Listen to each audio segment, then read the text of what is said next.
Test, test. All right, cool. All right, howdy, folks. Welcome. Another Twitch Tuesday. Thanks for joining me. We're working on a project for a grinder, and instead of using the carpentry flatboard stuff, I'm making it round. Okay, so this is where we are right now. We've got this guy all set. And let's see, I need to do this. Okay. And I need to look at, or I was looking at, I should say,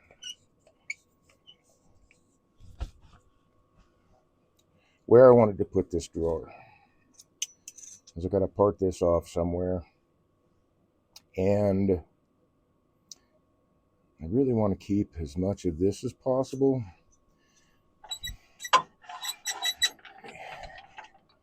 Draw some lines. I just ran my abrasive across it to get rid of the old pencil lines.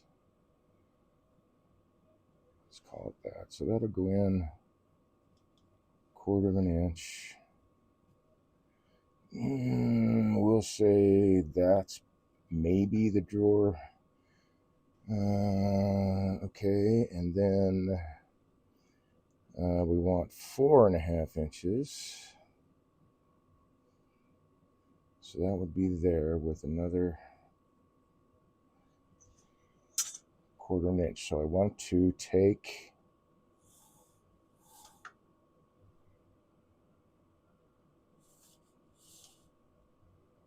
these lines, we'll transfer them over. Oops.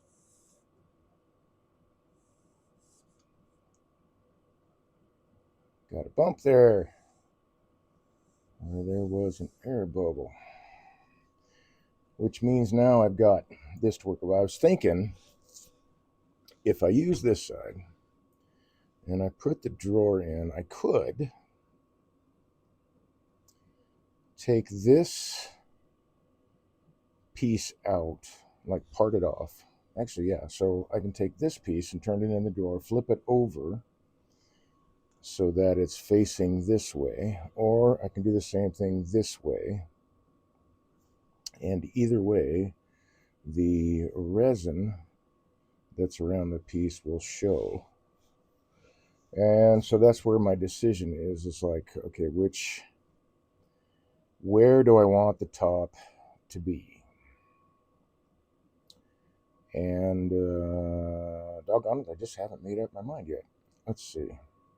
If I draw, I don't know, we'll eyeball it here.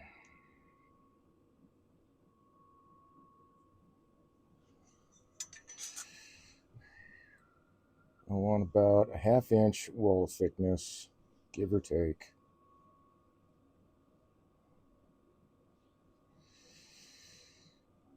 Be too far away. Let's try this. And that should be really close to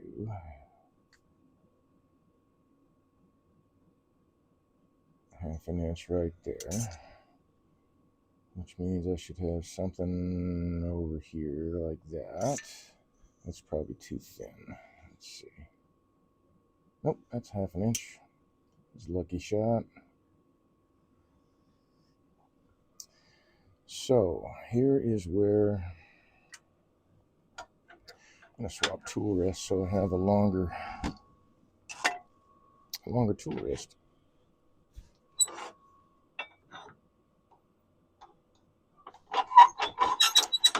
To draw from. Let's see.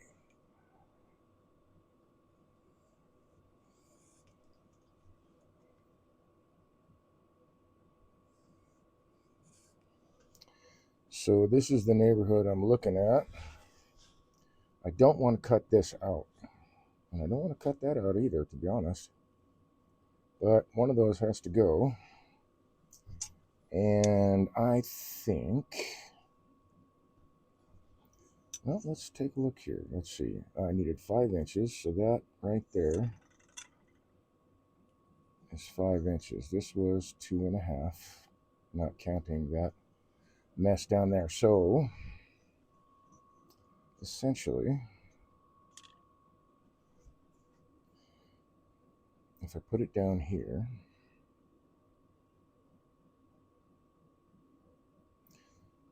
hold on, let's mark the 5 and then the 1/4. So I need to go 2.5 up from here, which would be that line. That was lucky also. Just worked out that way. So then I would move this, part it off here and here, and that will still give me, I'm going to shift everything about, I think I'm going to shift everything 1/4 of an inch. This is going to be inset 1/4 of an inch, and this is going to be inset 1/4 of an inch. I got a 4.5 height, so that plus 1/2 an inch is 5. I see. Okay, so I want to move things down. So I'm going to take this.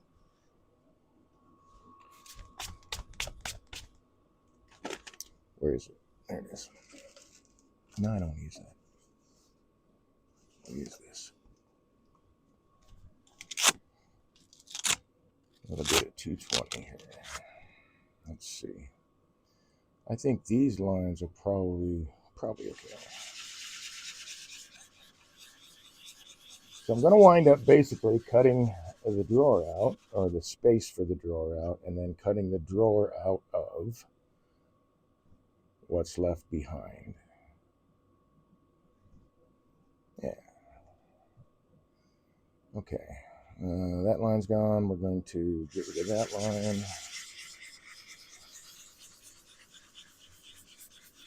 I guess I needed to extend them that far.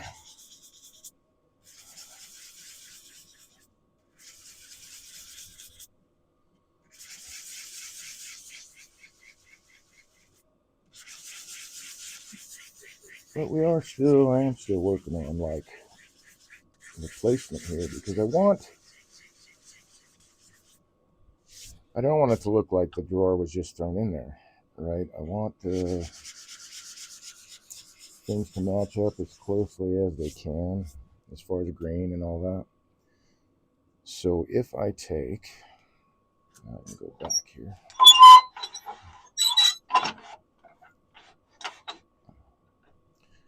So we'll come out another 1/4 of an inch.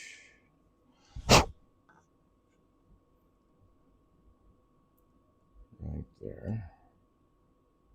And that will be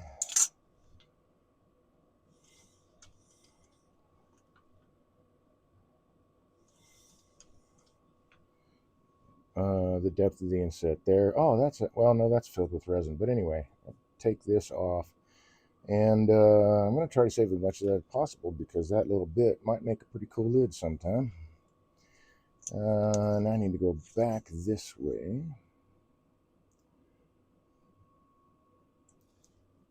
To here. And then that 1/4 inch.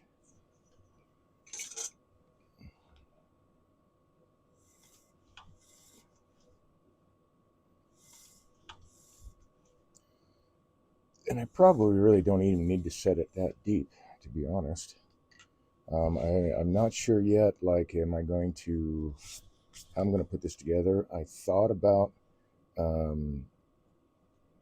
making everything press fit so that it could be taken apart and cleaned, but get into where that space is, the drawer's going to be, clean it up from there. So I think, I don't know, I may still do press fit for the top, perhaps, or maybe no, you know what? Maybe for the bottom.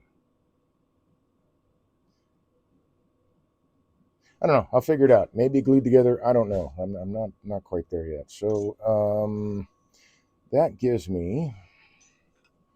Got to come up from here. We're going to be in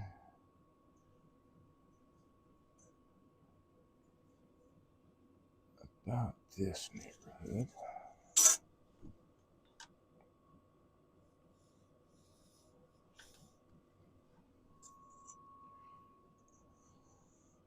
So if I take this, take it out of here and then flip it around, that will match that more or less. Just be upside down, but I don't think that you really notice that much, and that's what I'm hoping for. Okay, so I'm going to work my way back so I know that I'm cutting the right lengths. I may still take this down a little bit, but we'll see. Let's do this. Glasses. Nope, over here. And I should cover my computer because this resin is making a lot of dust. What does this look like? That's not bad.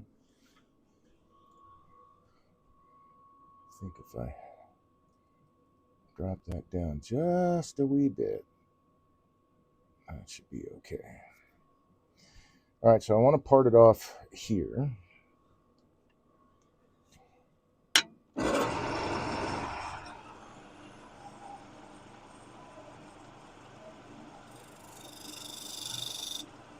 I'm going to break that surface so I don't tear it up too much. That outside, although that little bit's going to be hidden, I just want to take a little extra care. Oh, now this is where some more mess comes in. Yay! Lots of plastic streamers and bits and stuff.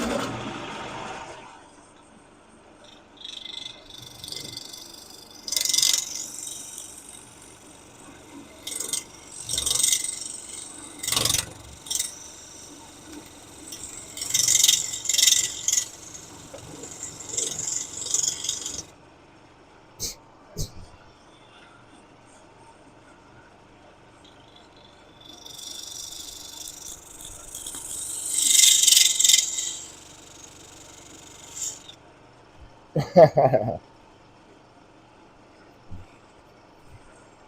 think I'm definitely going to be covered in these shavings.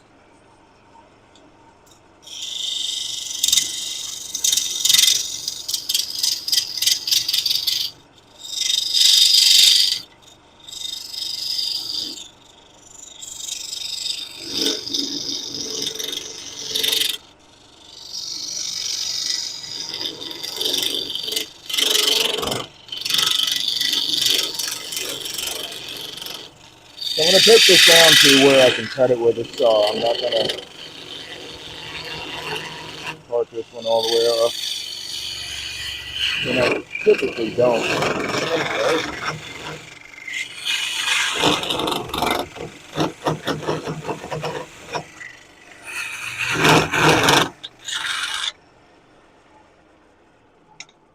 Because things flying off the lathe is not my favorite pastime.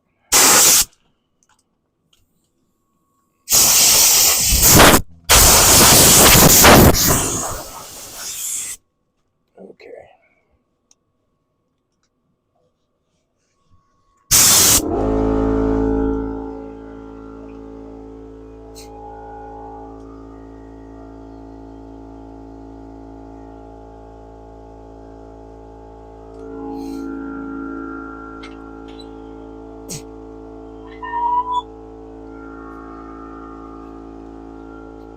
All right, so what I want to do is I want to get the box itself set. And then I can take the ends and adjust those and make and fit everything together. But I need to get this set first. All right, so that's that one. Let's do this one. Now I could change this, actually. I could make it less than 4.5 inches tall. 2.5. Be an extra 2 inches there. I'd really, It's not that super important, but on the other hand, I could make a slightly taller drawer with this too if I want to. So, and this is going to be cool because I'll have to, well, kind of cool, kind of a pain in the butt because I'm going to have to, where are we at here? I'll have to carve this out, the box body. I'm not going to like try to cut pieces apart and build a box. I'm just going to carve it out of here, out of that piece that comes out. So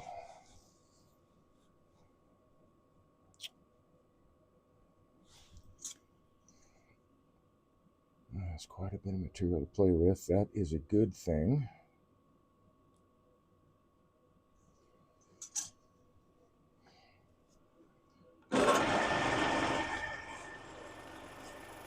So I'll break the surface here so I can go after it with my parting tool without, messing up the outside. I want to try to keep these diameters the same so that when I cut that space out of here, I can cut it out of this and everything will just fit together, in theory. In theory. Okay, parting tool.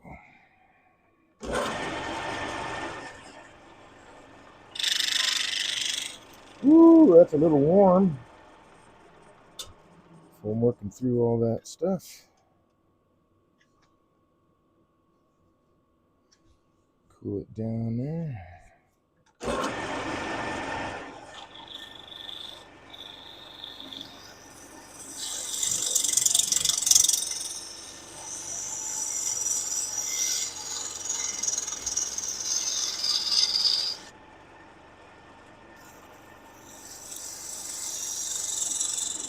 And that way I keep my edges crisp for the box. Especially since this edge is going to be hidden anyway. But if I can start off with a clean edge, I'll take it.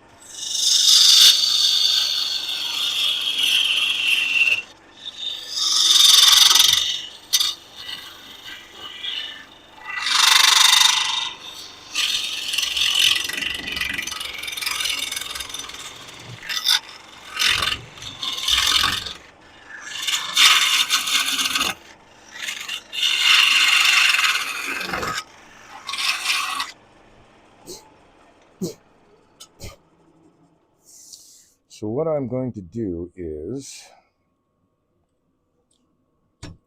part this off. I'm going to make a recess to be able to hold this in the jaws so I can hollow this dude out. At some point before I do hollow it, I'm going to mark these lines. Then I'm going to cut through the surface here. Not all the way down in, but deep enough that, when I hollow, I can get that dude out. I could cut it after the fact too, I suppose.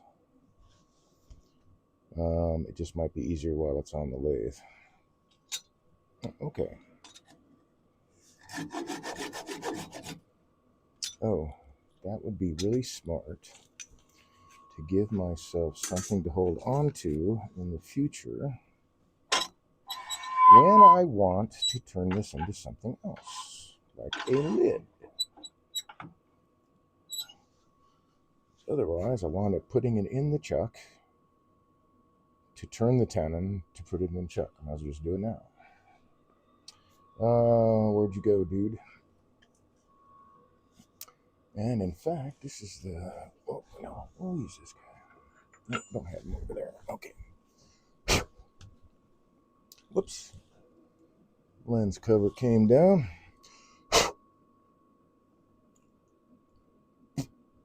Let's do that. And there you are.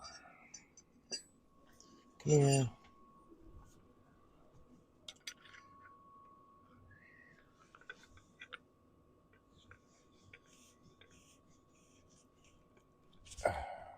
Okay. And grab a full gouge much here. I'm thinking, well, technically, man,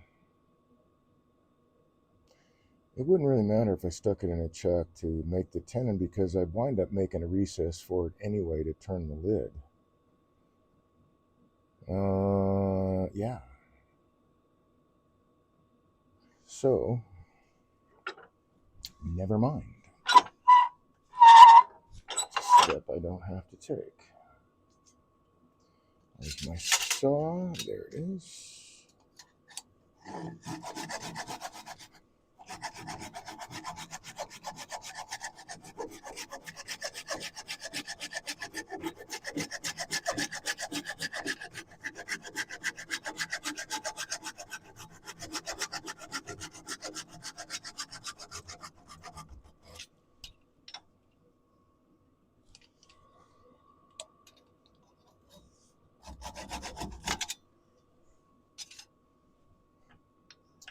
There we go. Cool. Yeah, that'll make a really neat lid, I think. Being able to see through, it's holding it too high. Sorry about that. Being able to see that wood grain there once that's turned, sanded, and polished, that'll look pretty cool. I think I will set you right there for now. Now,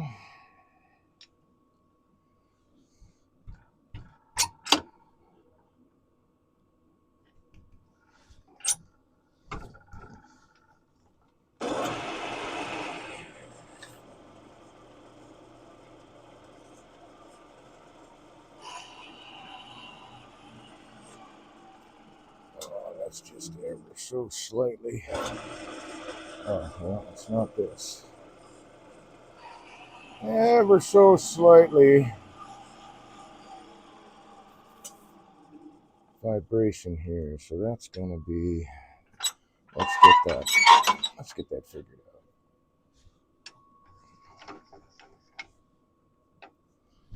Let's move that guy back.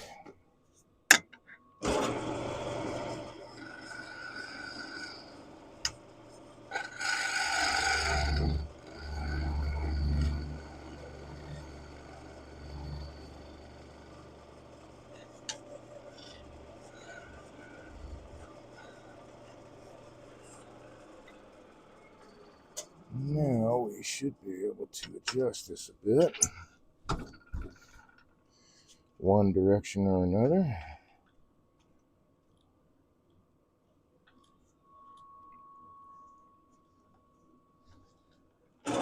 There we go.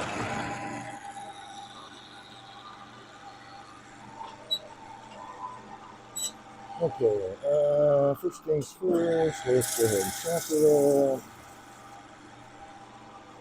I think I can probably chamfer this one too.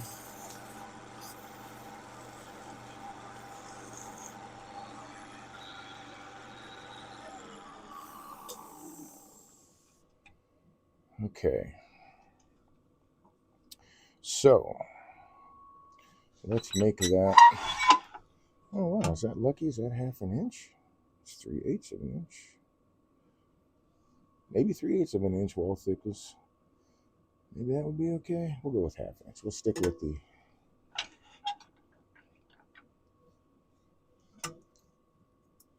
at least that part of the plans.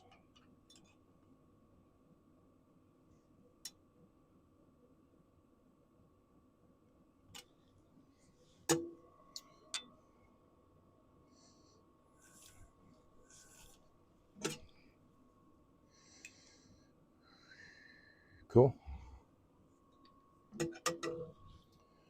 And now to work on, let's see, I'm going to grab the shorter tool rest. Here we go.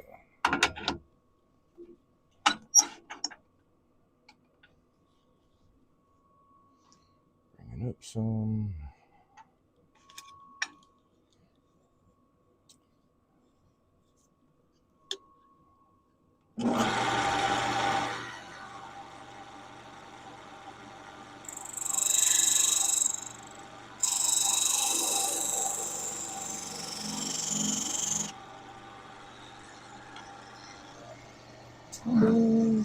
ground.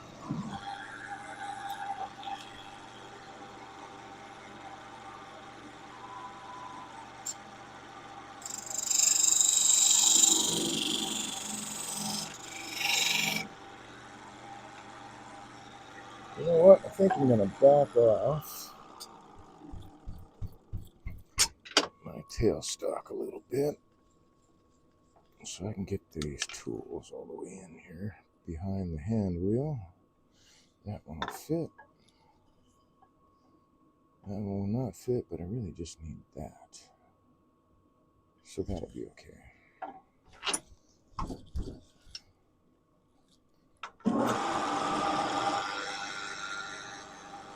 There we go.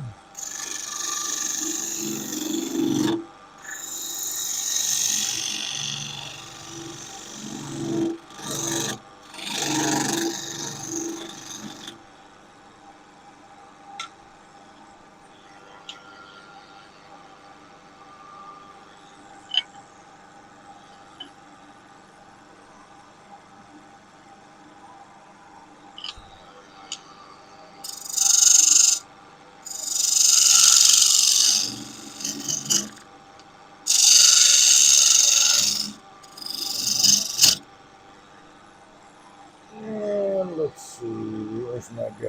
There's my guy.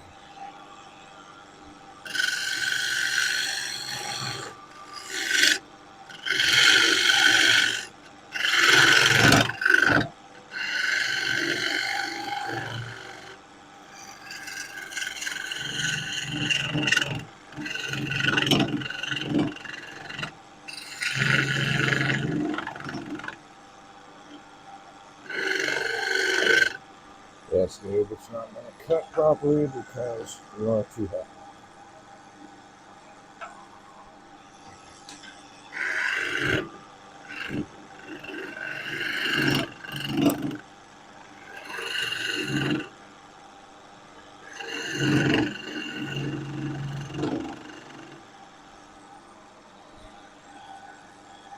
Okay. Back up we go.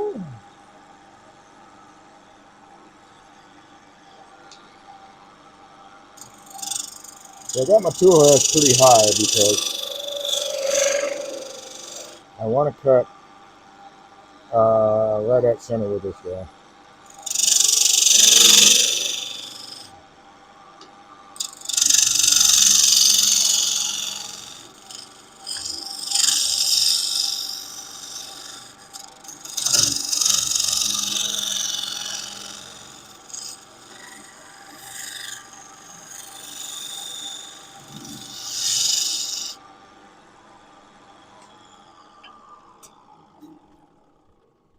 Okay, that should be flat, but I bet you it's not because it's not. Whatever. I think this guy might do the trick.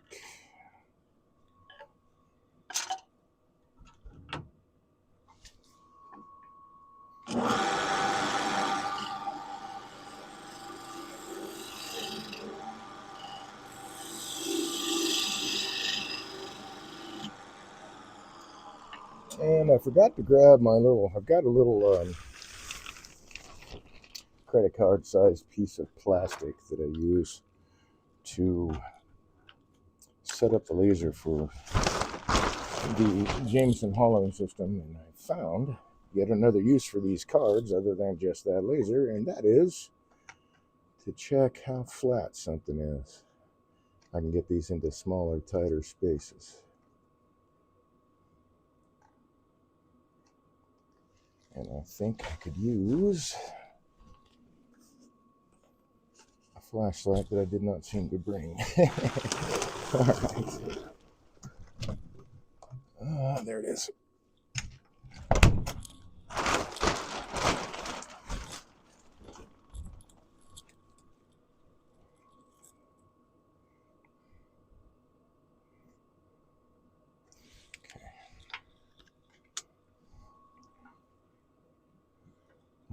My litany, I guess, multitaskers. I want the multitaskers.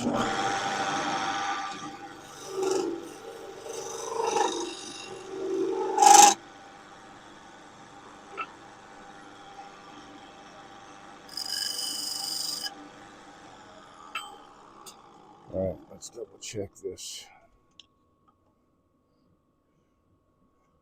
It's a little wider than half an inch. So I'll just take it in a little bit more.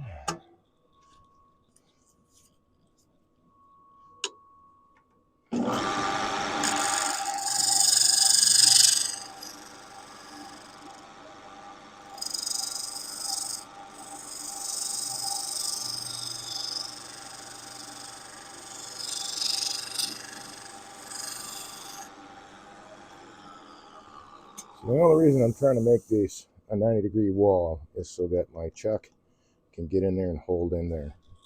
I'm going to be hollowing this thing out eventually. So that's really all I'm doing, is I'm just creating a space to do an expansion hold because that will work here, and then go from there. Drop that down. I need to get rid of. Yeah.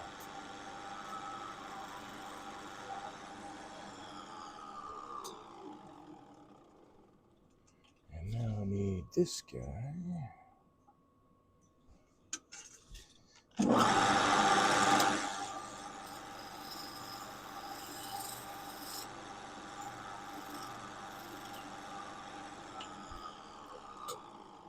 Screw up this surface. I need it to be flat.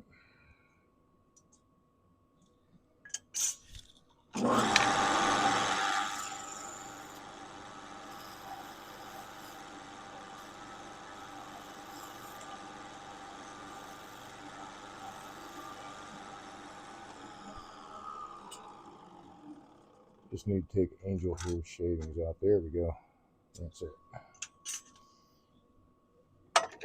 All right, let's put this. Orange 176 said, "Hey, Dave, what you making tonight?" How's it going, Dan? I am working on a project, a grinder, and instead of doing the flat board, square, all that stuff for the grinder, I'm turning everything around on the lathe, except for the top and bottom, which are actually oval. They're turned to shape anyway. They need to be trued up and all that, but working on an extended project, I guess. I think I'm going to do this. I was thinking about doing this once a month, but I may do it like every other month, because this is taking. Not that it's terrible for me. I'm digging it, but it's the projects, or at least this one is going to take at least 2 weeks. So, because I'm only working on this project on Twitch, so that's good. I've actually shaved a little bit off, so that'll Orange be fine. 176 said, is it early? Is it burley? Yes, this is maple burl. And the whole thing will be maple burl with resin. And the resin's got a very, very slight purple tint to it. I really Orange prefer subtle color. Said, nice. So, assuming, and we do have weather rolling in, and it's going to be, I don't know what it's going to be tomorrow, but there's several different forecasts out there, as usual.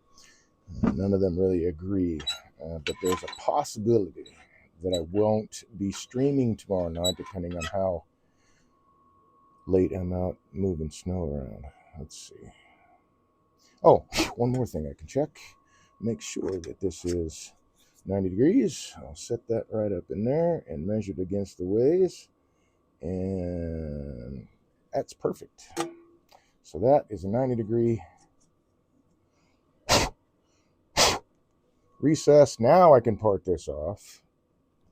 And I'll still be able to hold this and be able to hollow it out, I think. Said, I just bought an olive burl cutting board from Home Goods for $15. I should be able to get 5 or 6 pens out of it. Oh, nice. I have not seen olive burl. I bet it's gorgeous because olive wood is gorgeous. So I bet that would be fabulous. Man, that's cool. That's cool. Yeah, this is it's a project I've had on my sites for a while. Just didn't have the right timber and all that. So I wanted to get the right stuff. I need to chamfer that itch. Don't I?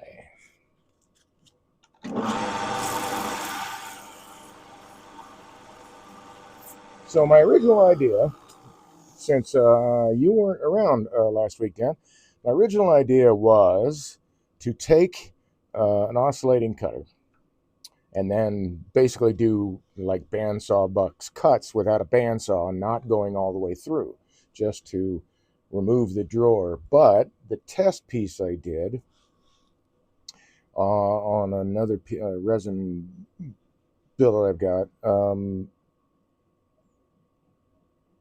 the kerf was a little wider than I really wanted, and it was only about a 16th of an inch, but it would be a 16th of an inch all the way around, and I didn't want anything being ground coming out of the top of the sides of the box or anything getting in. So I want it to be a really better fit than that. Maybe it doesn't need to be, but I'd like it to be a better fit than that. So I'm making sure that my diameters are the same here, so that when I do part this guy off, these will be the same, and I can do my cuts and whatever without worrying about anything changing here. So I am looking at this spot here and flipping it around so that it lands here. Orange 76 said, did you use off-center turning to make an oval on the other piece? I did. Multi centers. I did. I used 3 different centers on those. And then I had to go in. Well, let me grab them real quick. I'll show them to you. They're not ready to put anything together yet because I still have turning to do with these guys. But for one, to get them to the right thickness because they're a little thick. Very cool. A little thick, but this is the maple burl. You can't really, I guess, tell a whole lot right at the moment because it's just chewed up wood. But I've got to true these up and then sand them. This surface here will be the top, and this surface will be at the bottom.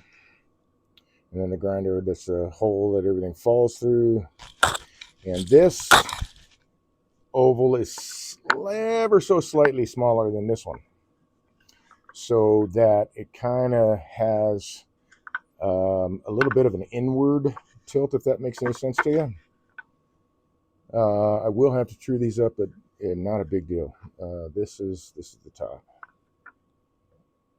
So anyway, that's the plan, and these are the guys that are going to go on the ends once I get to that point. So yeah, this is a longer project than I normally do, but I want to do a couple of those things throughout the year, do longer projects. You can see the whole thing, and go through the whole thing step by step. The only time that I'll work on those projects is when I'm in front of the camera. Orange 176 said, grinder for green flowers. Law. Yeah, no. Pepper, herbs. I have a friend who is an herbalist, and she wanted a grinder for some of those things, and they don't grind their own coffee, so I think it's mostly going to be used for herbal tinctures and stuff like that. But whatever goes in there, I guess, is none of my business. Orange 176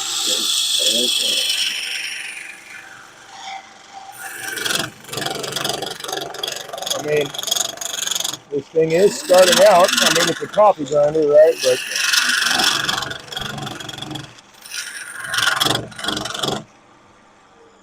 it's a coffee grinder, but ceramic grinder, so they can grind whatever they want. And I'm sorry, Dan, you said, "Oh, I was just teasing you." Oh yeah, no, I didn't take that serious. No. Although, I mean, I don't know. I don't think a coffee grinder would work really well with cannabis. I just don't think so. I think the cannabis would be too, what I want to say, I don't know, tacky, oil, whatever. I think it would just get stuck in there, I think. Okay, so now I've got this guy set, got my Orange Man recess. 76 said, no, I don't think so either. I've got the recess here. I'm going to true this side up once I part it off. Then I'm going to start working on where I'm going to put. Actually, no, I'm not going to part it off yet. I need to figure out where that drawer is going to go. That drawer is going to go. And I'm shooting for somewhere in the neighborhood of, let's see, that and that kind of matches. Let's go to the overhead and show you what I'm looking at here. So I want, my favorite thing is, right, as a wood turner, is to line grain up and have everything look like it fits together, like it belongs there, you know what I mean? Instead of something just thrown in, the grain all haphazard and all that. I want things to look aesthetically pleasing, I guess, in that way. So I look for natural lines where things might match up like this. Now, this is, I'm going to call that an inch, and this is 1.25 inches. Fortunately, 1/4 of that, give or take, is going to be inset. So that right there will match that right there. At least right here if I cut it along the line. Coming back to this side, we're not going to have such luck. I've got 1/2 inch basically there, and 1.25 inches here. So that's not quite going to line up, but this one will. And then this grain, in theory, will look like it belongs right in here. Okay, so let me start from this side. And so that's how I like to approach these things. I'm always looking for a natural break in the grain. Like if I'm doing a lidded box and I'm doing it all out of one piece, I'll look for a natural break in the grain where I make my parting cut, right? That if that fits together, like right here, right, that grain all lines up. It's not slightly off, although that happens a lot more than you'd think. Maybe you don't. Maybe you wouldn't think, because everything's all different and different spacing depending on how the tree grew and all that. It's got some lovely figure in here, which is not going to show up. When I started, I didn't do that. But someone pointed it out, and now I line up the grain every time. Oh, yeah. I think it's an important consideration, but that's my opinion. That's just the way I like things to look, and I like to create. I just think it looks nicer when things look like they belong together. Even if the colors are way off, like dark, light, or whatever. As long as the grain, I've done that a lot with different burls, different kinds of wood, where I've done insets, cabochons, and all that, and have that grain lined up almost perfectly. I love the way that looks. So anyway, that's where we're at. I want to find out. I think that would be really, really cool to be on the outside. Because of all that figure, but this is what I'm working with, and this is what I want to be on the front, because this is all pretty much plain. And looking at it when it's sitting there, I'd like the cool stuff to be, or the greater concentration of cool figure stuff to be at the front. So I'm working from this way to figure out where my bottom is. I know I took a little bit off here, so This is going to be about 3/16 now instead of a quarter, which is okay. I don't have to inset it that much. It's the top and the bottom, according to the plan, should be half an inch thick. Right now they are an inch thick. I can do whatever I want with those. It's what I need to pay attention is the thickness of those, because the recess that I have to turn on those has to be at least this. And if that top is too thin, it'll either go through or it won't be stable. So I don't want to do that.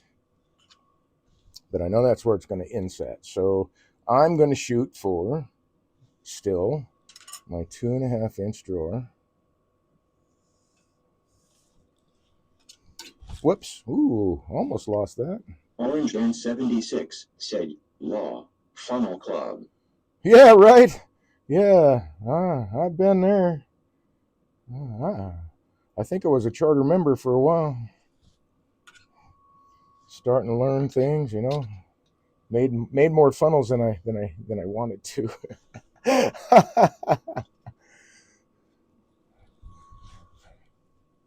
But hey, I've got lots of practice making funnels, so if I need to make a funnel, I can just ignore everything that I've learned and turn it. No, that's not what's going to happen.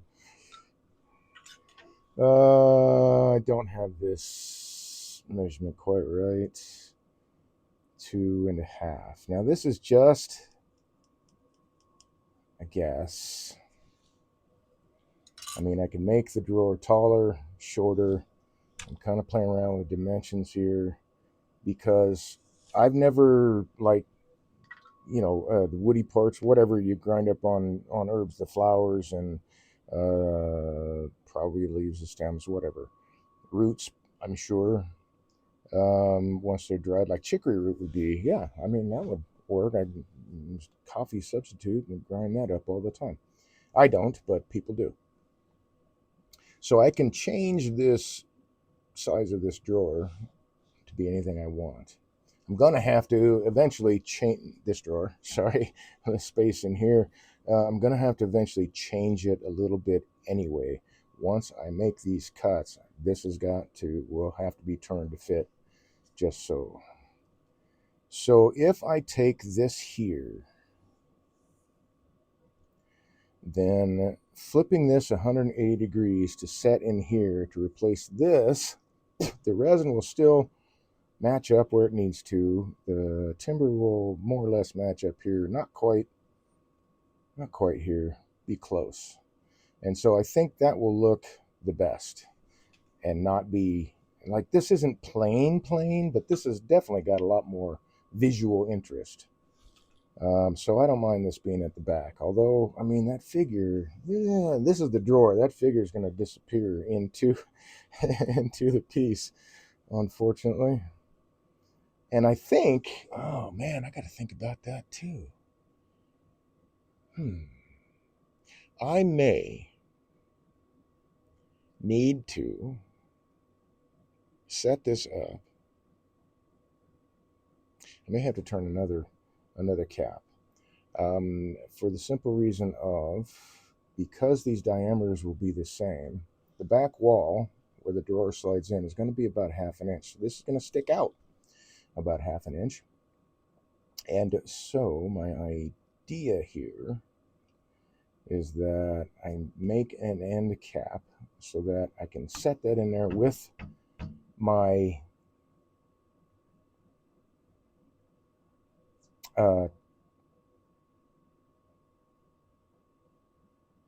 tailstock.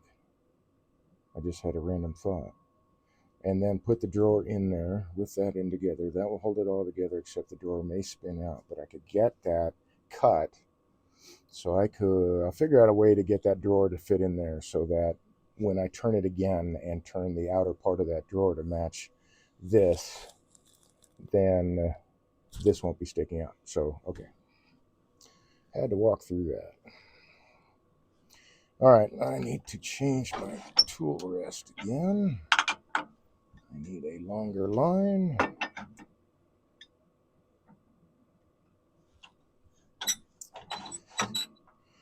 So yeah, as I was saying, like I want to walk through every bit of how I do stuff like this. It's, everybody turns a little different.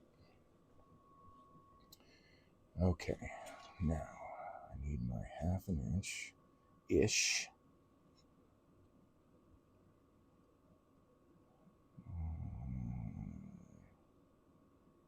And this I can do on the table saw, I think. If not, yeah, I have to do it on the table saw. So that's that. So that means that this guy, right about here, should be about. Oh, nope, it's not thick enough.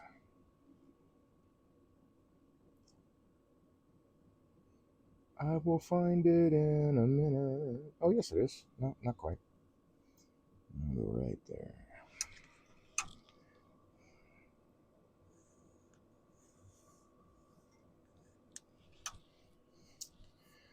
So this will be the size of the drawer. That's 1/2 inch.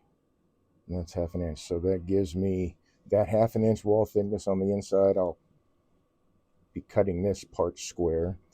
And then most likely the back part. Actually, I won't need to return it. If I can, I'll just cut the back part square because this is going to be square on the inside in theory. In theory. I could keep it rounded though, although it wouldn't quite fit on the inside because this diameter would not be the same as the inside wall. So that won't work. That's what I'm saying when I walk through these things. this is how I do it sometimes. This is how it's working. Okay.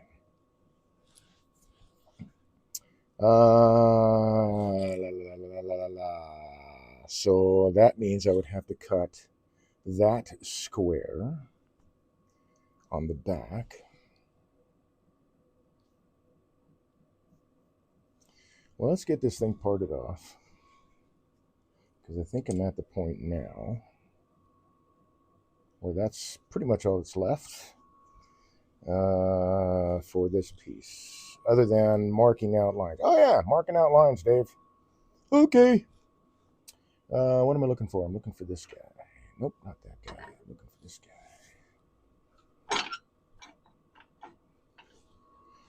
because I want to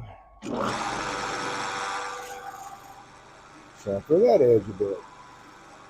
I want to get rid of those sharp edges, man.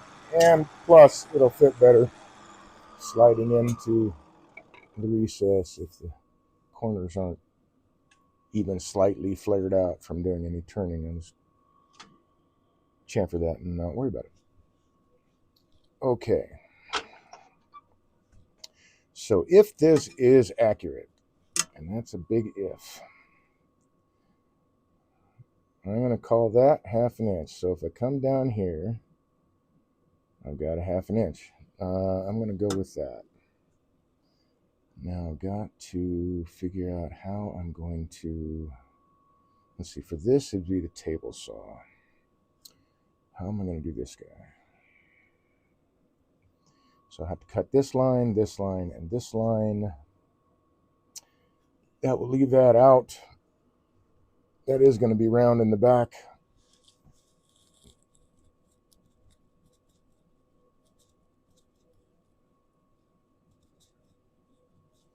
As I sit here and ponder, I'm going to have a little bit more carving than I was hoping for, but that's okay. This is all, like I say, taking the plans, and let's review the plans. This is basically them. I've got the wrong camera on at the moment. Is that the right one? There we go. So, as a coffee grinder, they're taking a 1/2 inch thick boards, which I guess that'd be 2/4. Anyway, 1/2 inch around everything, except for clearly this drawer. But I'm making the drawer as a solid piece, and then I can play around with the dimensions on the inside when I'm carving it out.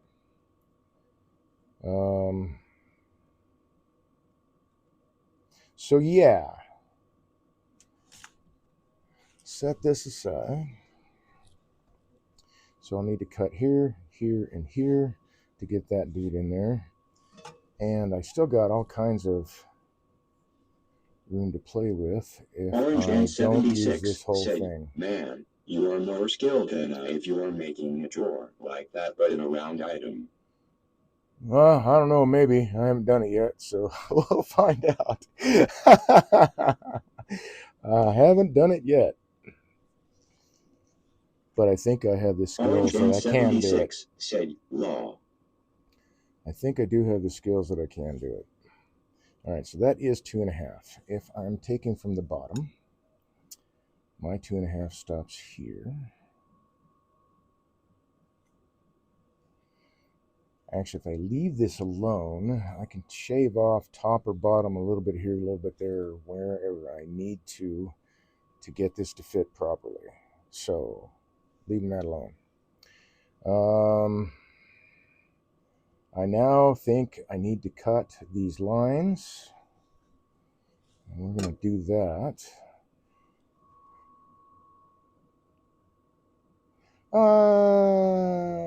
Are we? Are we going to do that right now?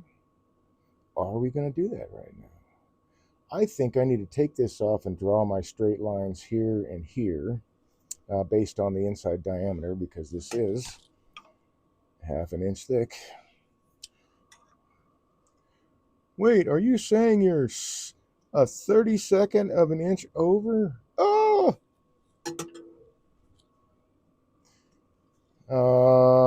So I can draw those lines so I can make my cuts straighter. This is really the only one I need to do now. So I need to be absolutely sure that's where I want to make those cuts. I need to be sure, because there ain't no going back. All right. Let's put the saw away. Tuck you in there. I will need, and I did find actually, because I was thinking about cutting through, just like removing, trying to cut through with an oscillating tool to cut the box out completely, like I said. But that kerf, I thought, not that it was a big kerf, but because it's an oscillating tool, it's a little bit wider than a 1/16 of an inch. Are these the guys I want to use? And that was too much, I thought, gap on the edges of the box. Unless, wait a minute, can I do that? I think I can do that. Dude. Okay, rethinking here. I think I can do that. Wait, not with this though. Wait, I've got another piece. So I have options. Let's take a look at these other options just in case this drawer doesn't work out, because I've got this running through my brain. And just in case I screw something up, right? Because that's always a possibility. I've got some more maple burl here, really nicely figured. And I could make a drawer out of this. What I was thinking was, if I make this drawer slightly wider, and then I cut all that off, and I just have that shell, that could be the outside of my drawer.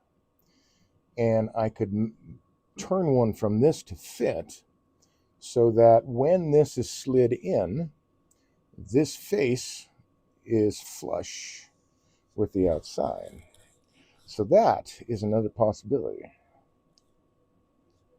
There's lots of possibilities here. Okay. So let's move this guy aside. Things I'm pondering as I go through the project. Okay, so I need to do something about that line. And I need to get a cutter that will work the best. Let's see what we got here. I've got a plunge cutter in here too. I think this is the guy. Nope. That's the guy. I don't need to go very deep, as I said. I just need to create this line. And I really, really would like it to be straight. I am going to do something with my skew. And mark this line. In theory, I could do this with my marking knife too, and it would be a lot better to handle. So I'm going to grab my marking knife.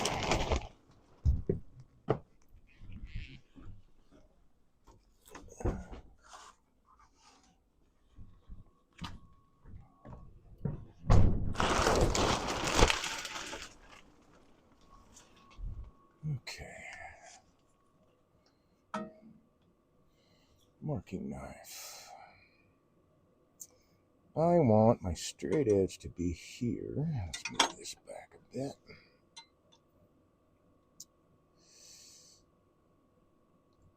So this will be the straight edge on this side, and this will be the beveled edge. Yeah, this is going to be removed anyway.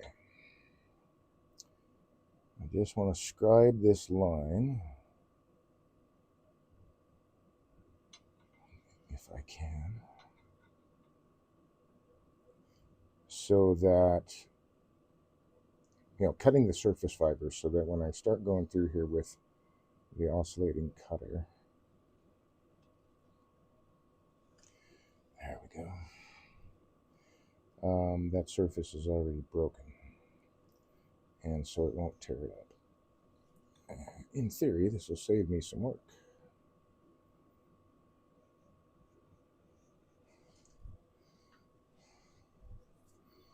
Okay. Thank you, sir, for your sense. And now I feel a lot more comfortable cutting that line. All right, let's stabilize this dude.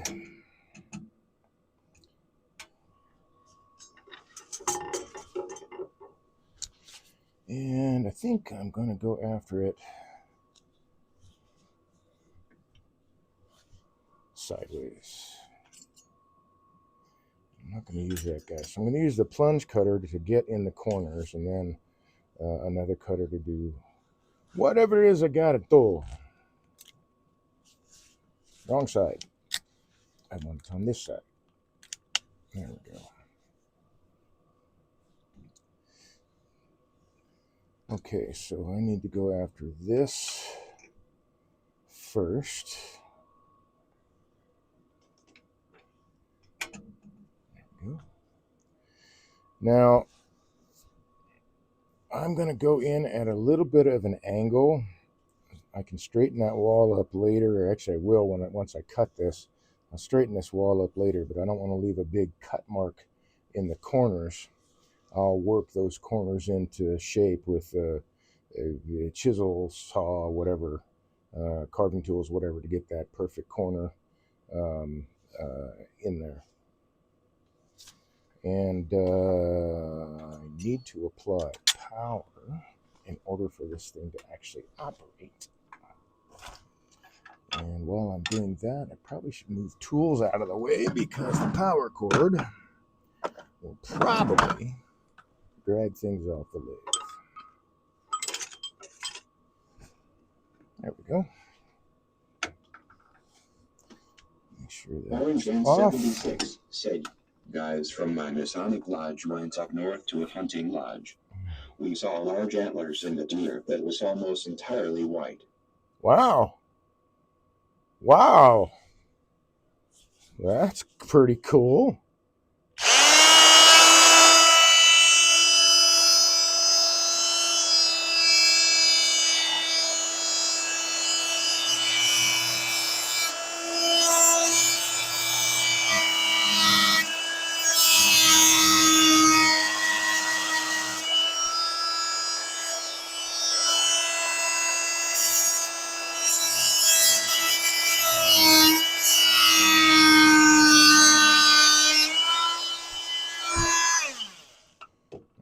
that's that corner. So you can see that curve. It's not, swap here, whoop, wrong one.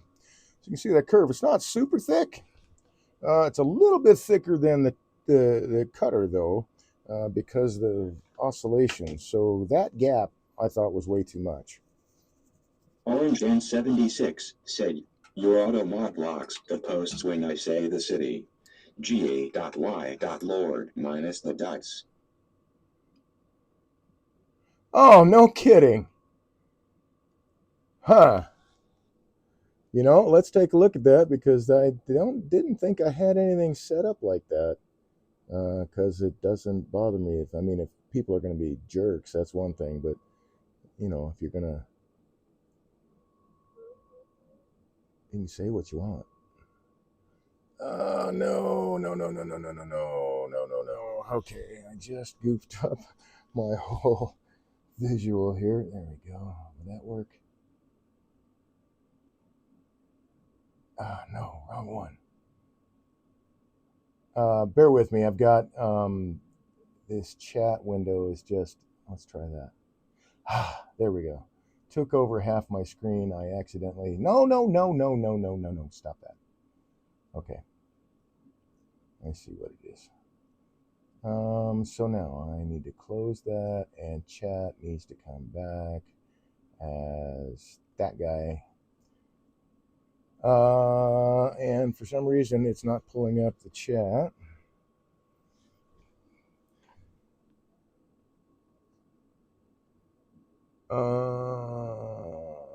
Or it's just taking its sweet time. So let's go this way.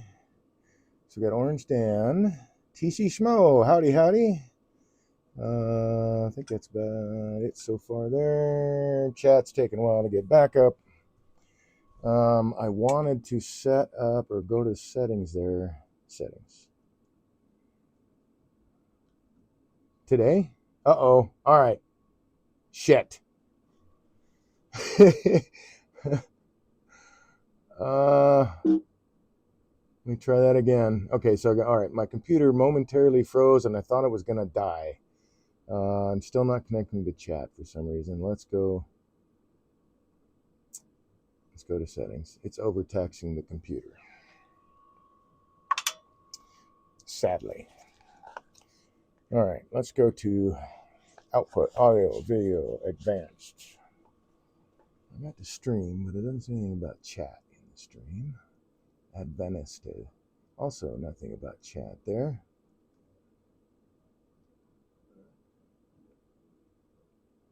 That looks like, there we go. Now it's slowly starting to come back. And now I'm back to where it says ga.y.lord, and chat settings are not opening because chat's still taking a minute. You know what? I'll fix that. I will fix that. I think that's silly. I think I have to do it this way now. But I could do it this way.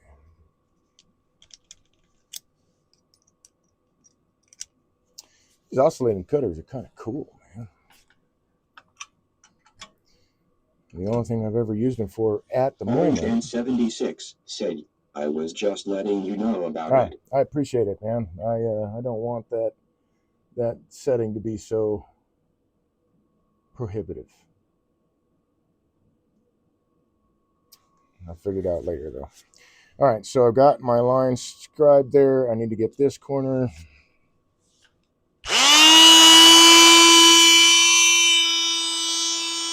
Got to get my hand steady enough.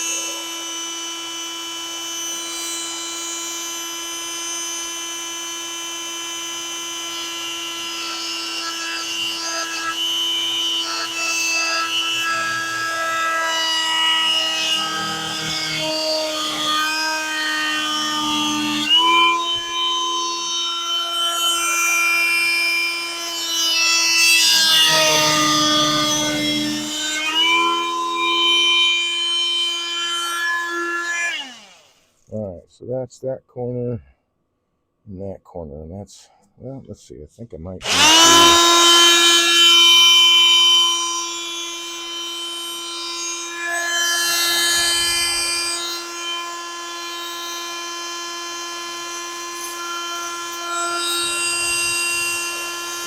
little bit closer. There we go.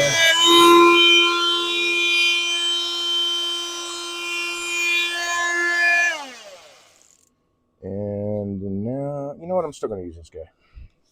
We will still use this guy. It's working out really well as a plunge cutter. So I want to swap it around 180 degrees, give or take.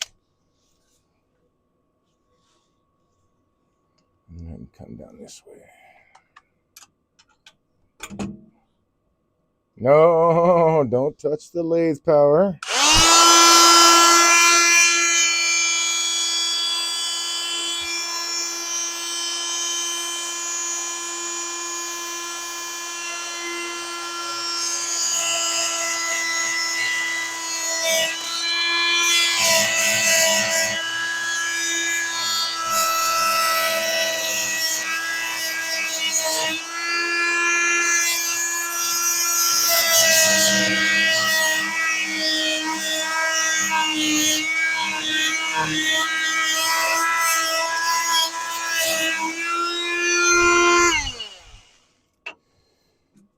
I can clean that up, but I got a little bit of a rambunctious there. Darn it. But I'll be able to clean that up. I need to go a little bit deeper there. You're not going to, oh, you're not locked. Lock in, man.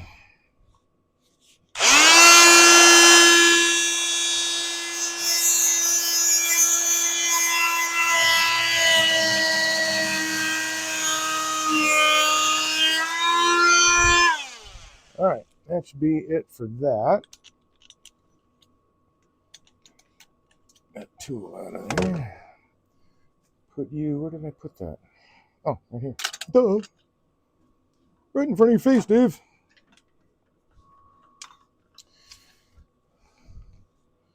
And then I'm going to draw those lines. I'll cut this later. I can set you right there. And I don't need a flashlight in my back pocket. Orange Man 76 said, I kind of thought that you were going to just cut that section in half, cut out the drawer on a bandsaw, glue the shell back on, and slide the drawer in. I'm going to do that with this guy. This is where I'm going to cut the drawer out, just because that gap is too much. So I'll cut the drawer out of this. I will cut the side square on my table saw, I think, actually, because I can just throw the jig right up there once I get one wall, turn it around, throw it on the fence, and get the exact same thing. Okay, so I've cut through. What else do I need to do? I don't have anything in here yet. Orange Man 76 said, okay. And there we go. All right, cool. So now I can take this guy off. Let's get that out of the way. Bring back my saw. Oh no! My marking knife fell into the bin. Back here.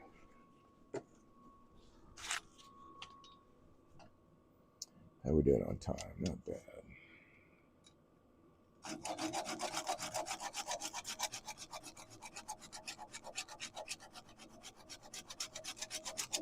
Ouch! Don't know what caught me. It didn't cut me.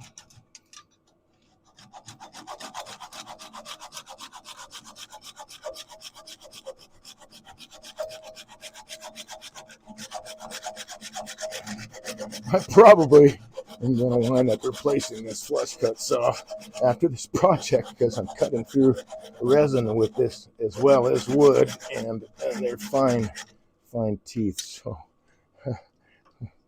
we'll see. We'll see how that works out.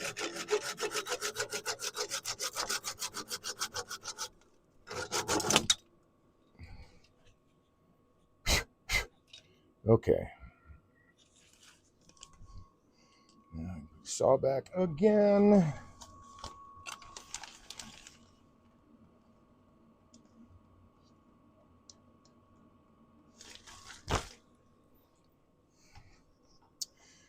And that's that piece.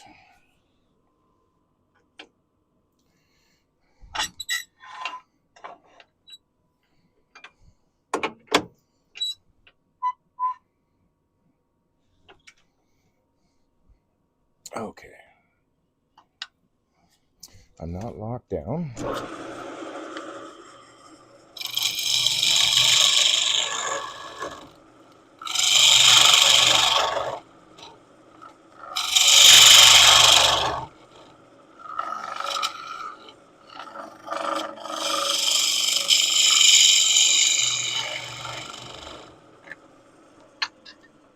Now that's slightly indented right now, but what I want to do is have these walls right up against and slightly angled in so that things that fall down all collect in the drawer, and none like on the sides of the drawer or whatever.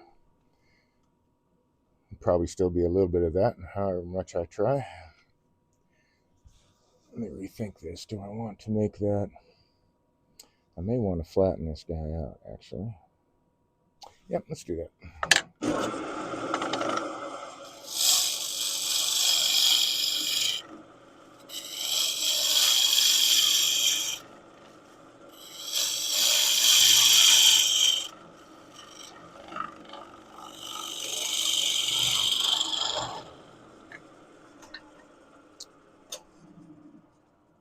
Hey, flat.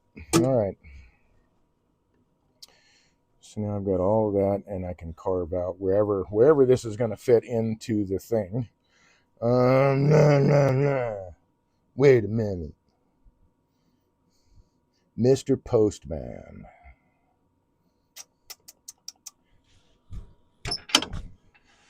And another thing. All right, so I can adjust this later. I'm going to do it now. I know that I don't know, actually. I have no idea. But I'm going to fake it. I need...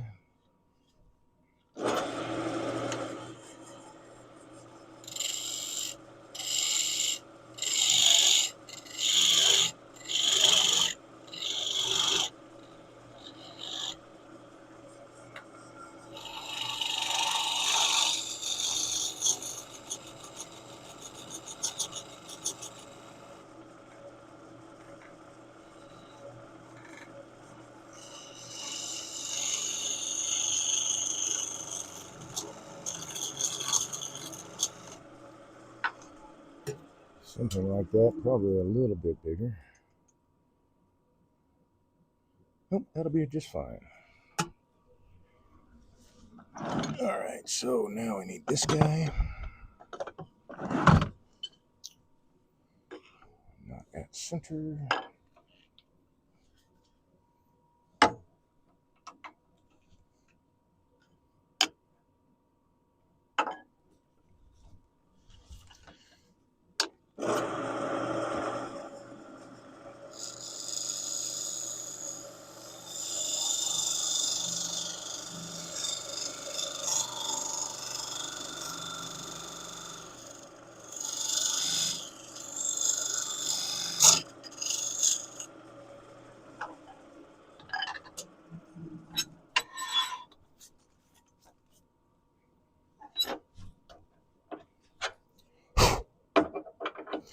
So now I can hold that in the other chuck and be able to turn off the bottom. Let me double check that before I take this off the lid. Look at that, it fits. It could be deeper though, so I'm going to make it a little bit deeper.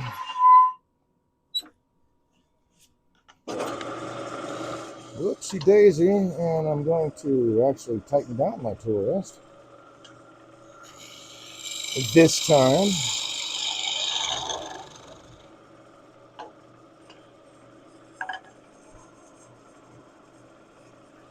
Should be at center, yep.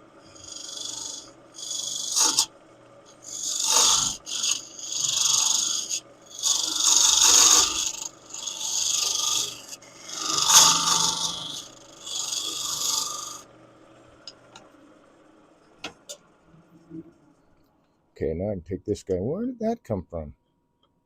That's interesting. Oh! Don't lose that. Don't lose that. Don't lose that. Don't lose that. Put it on a magnet. It's not magnetic. Well, set it there for now. All right, let's see. I had a screw come off the back plate of my chuck here. and put it back in. Fortunately, it didn't disappear in the shavings.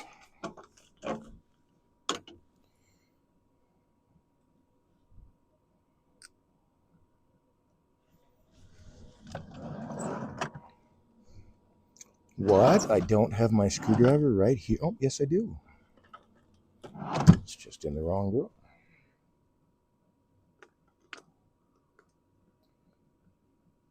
Or rather, not in the drawer I was expecting it to be in. All right, I've already had to replace one because I lost the other. In the shavings somewhere, and they're not magnetic. I did not know that till just now, which explains why I never found it with my magnetic floor sweepers. Okay, now it's this guy.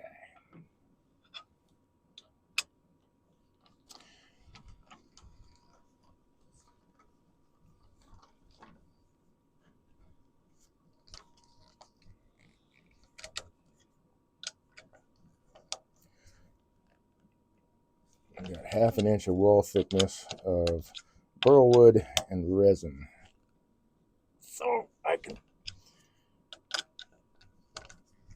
tighten that one down pretty well. Ah, man, see all this cool figure and stuff. You just won't see it. Might see it on the sides of the drawer, maybe, depending on. Let's see, where is it? There it is. Nope. Might see some back here, but that's the way cookie crumbles, right? Okay, so now I need to start working on hollowing this dude out.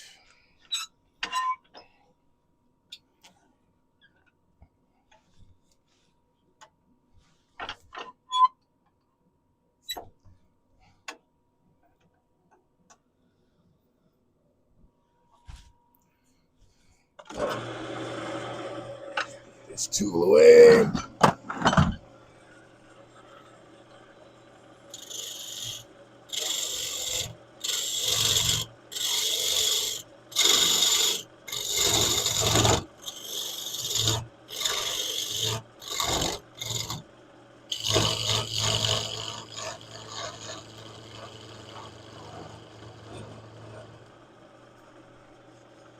You know, I think it might make a little bit more sense. Maybe. Well, let's try this other thing first.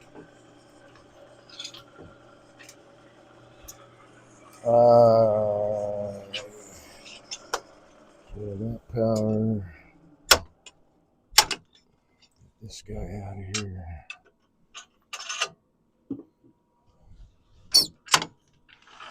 This guy out of here.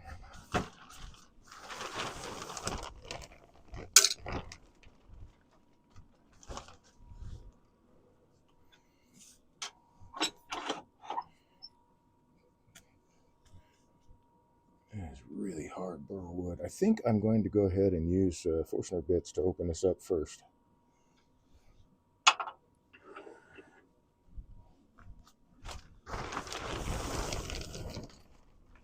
So let's see. I need my Jacob's chuck. I need that guy. And pretty sure I'm going to need this guy. And that guy. Oh, no. I'll go with this one.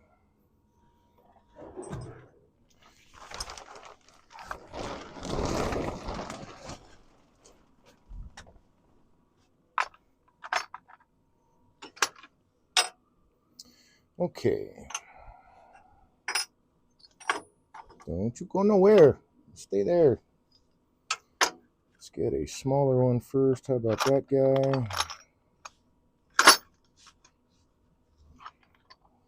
That one will probably clear him out better. Let's go with this guy.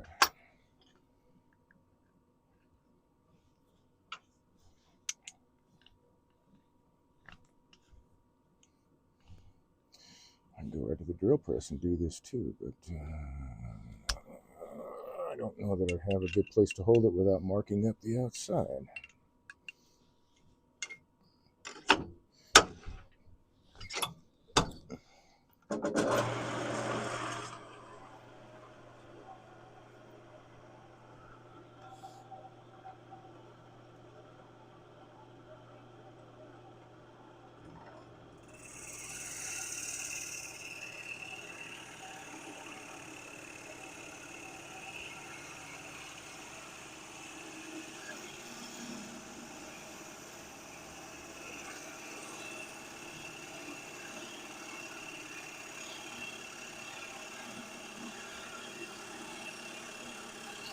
at least open up the hole that I can start. I don't have to drill the hole with a tool. Oh, I got into softer wood there.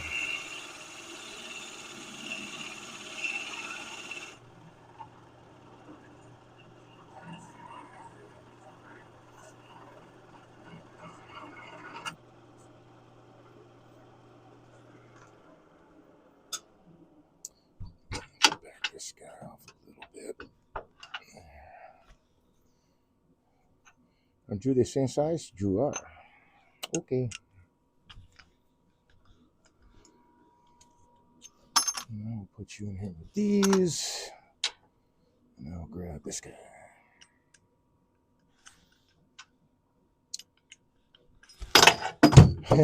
Assuming I don't drop everything. Okay.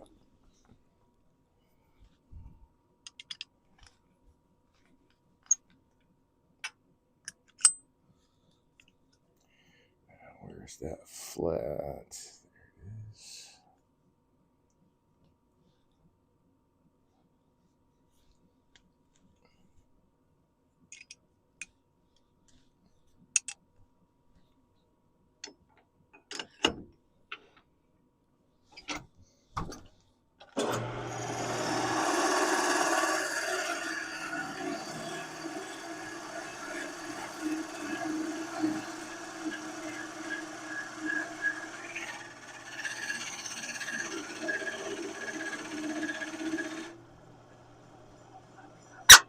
Hello. That's why I don't hold on to this when I'm using the Forstner bit to drill through, because it'll skin you pretty doggone quick. These teeth are pretty, moving at speed, are kind of sharp. Come on.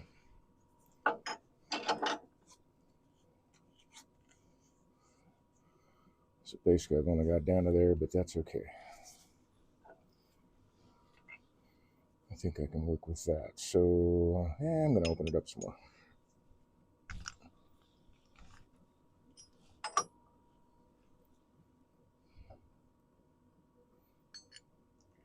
Little by little.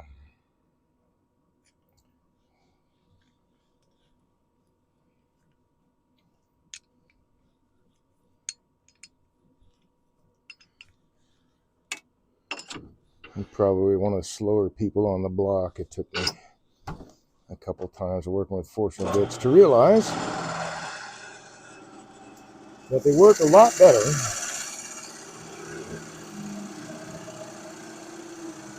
when you're working with a series of them, several different sizes, and slowly open the hole.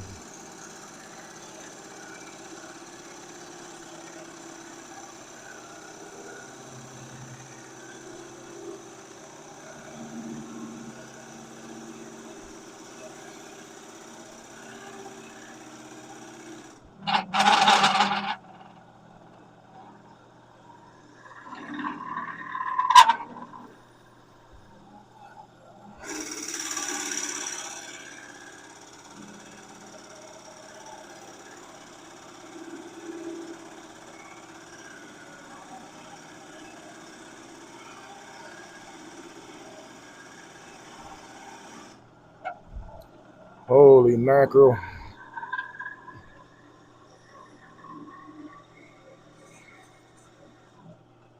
So there's still apparently some liquid left in here. The steam on the outside is starting to discolor it a little bit, but I'm sure once it dries, it'll be okay. If not, I can just do a quick sanding on the outside. Oh yeah, it's already taken off. All right, so there's still a little bit of moisture in this stuff. Huh, that might be interesting. As far as movement of the wood is concerned. Oh, I don't need to be that far away.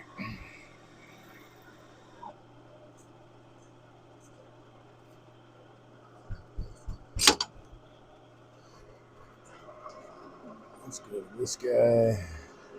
And also I need to cover my computer again. There we go.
That's as far as you go, pal.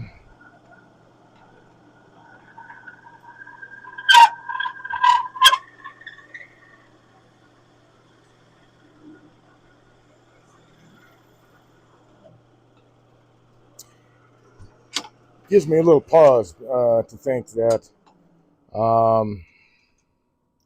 maybe, just maybe, I mean, that's pretty steamy. I'm surprised, really. This has been around for a while, but it is heating up in there. So it's definitely going to drive whatever water is in there out.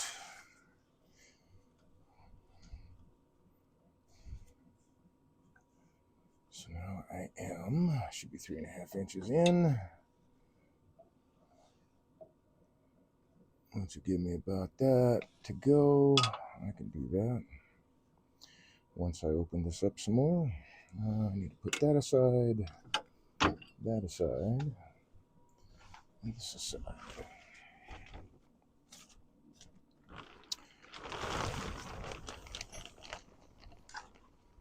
Oh, I can actually put that away.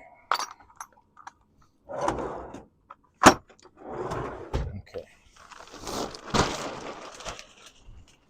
So I just thought of something else that I'm going to do here, and that is set up my steady rest, because I need to haul this guy out, and I'm in an expansion hold. Let's see what I can do here. Hold on a sec. Let's see. Where's my wrong gouge? This guy.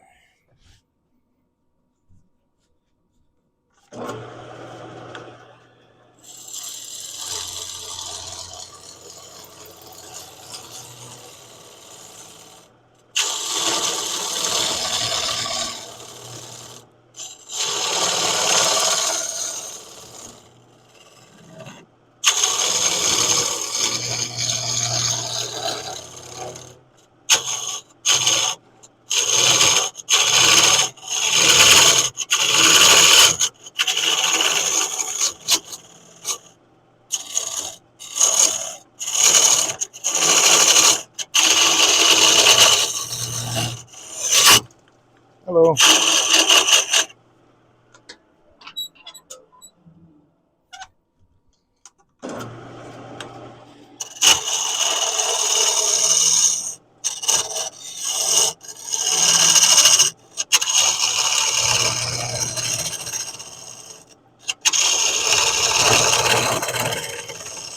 I was momentarily worried about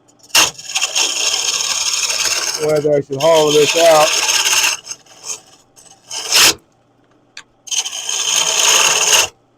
Because of the water content. I don't know if there was a ton. I mean, it bled off really fast, but Is that going to be deep enough?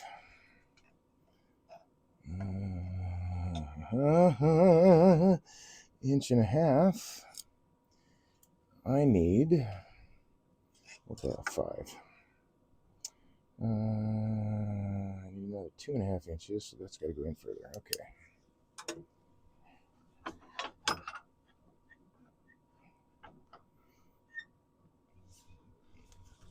Nothing's rubbing.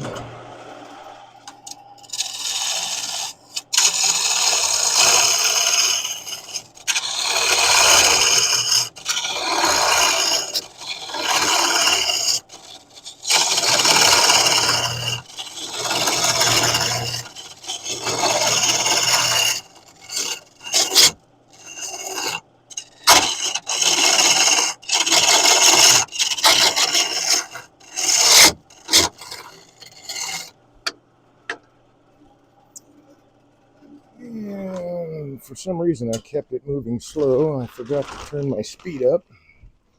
That's okay. Where's my guy? Dude, nope. Yep, there you are.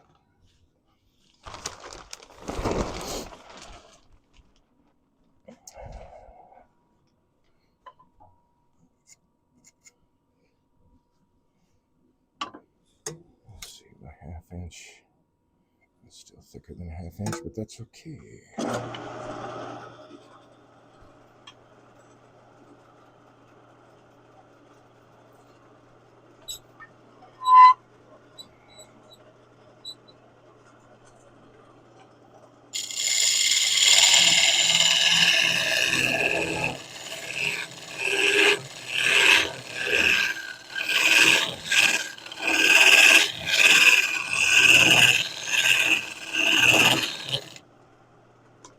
Well, maybe I won't need the steady rest.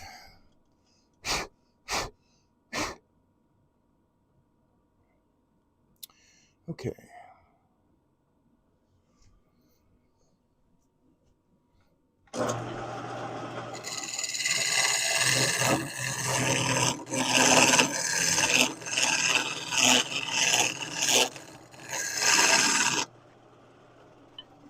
Uh-oh, I took the wrong tool away. Let's do this again. Okay.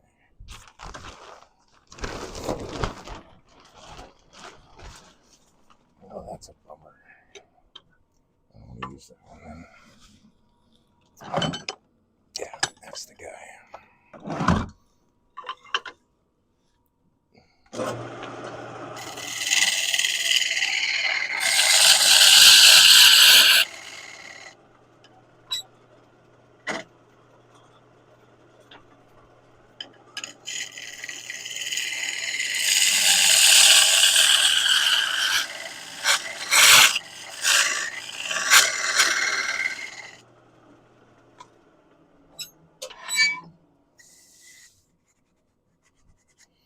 All right, let's fine tune that wall thickness. I mean, yeah, that's going to be hidden, but let's turn this up. Oh, another thing I need to do.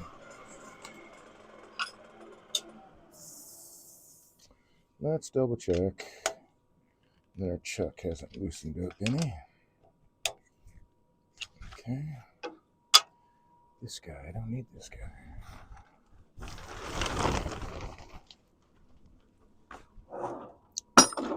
Okay.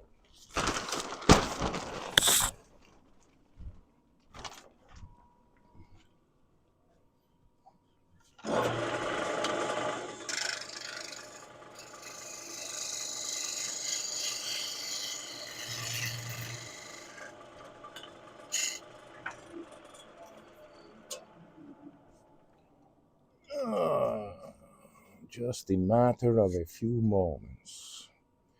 What did I do with it? I put it away, didn't I? Okay, because I wasn't finished. All right. Actually, let's work on this a little bit more. It is not 1/2 inch yet.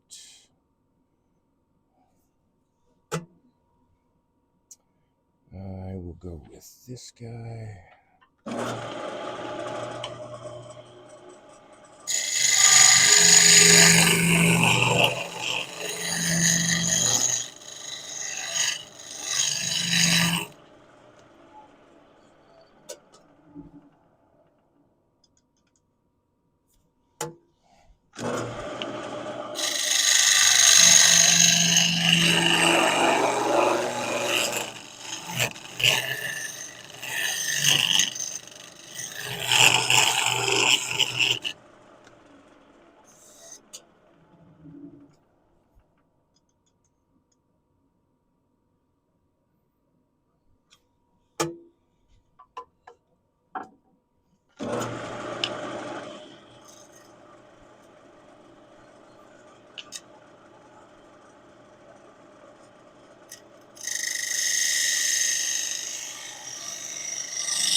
what makes this tool so cool. You know, leftover steel from a spindle gouge couldn't use anymore because the flute was totally worn down. So I turned it into a box scraper with the round tool steel because those reliefs let the shavings just come right on out, and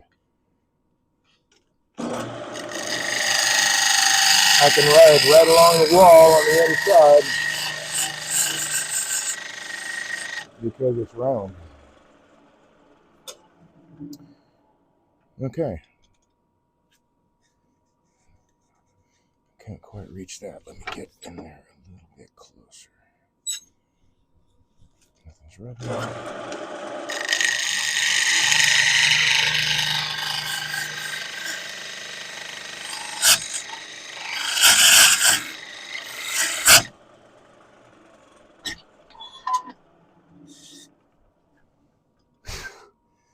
Yeah, there we go. All right, let's move this over. And I can take that all the way through with the Forstner bit.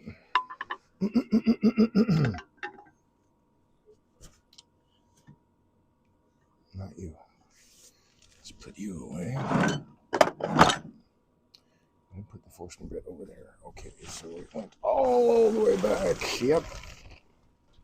Well, come here.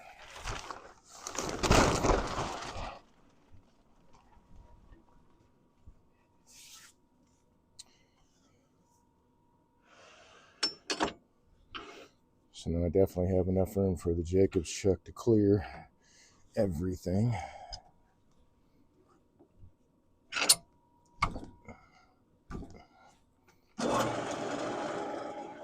Oh. Slow the guy down.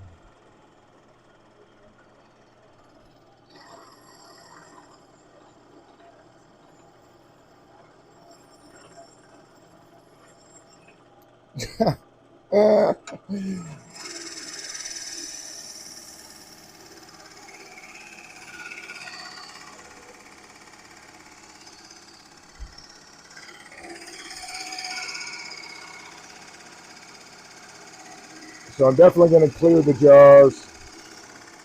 Not worried about that.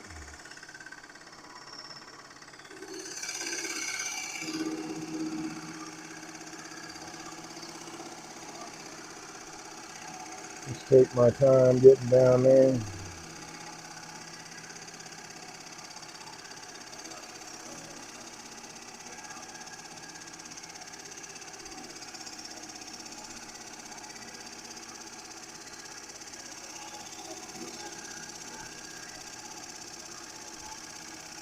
Slowly turn the crank, man.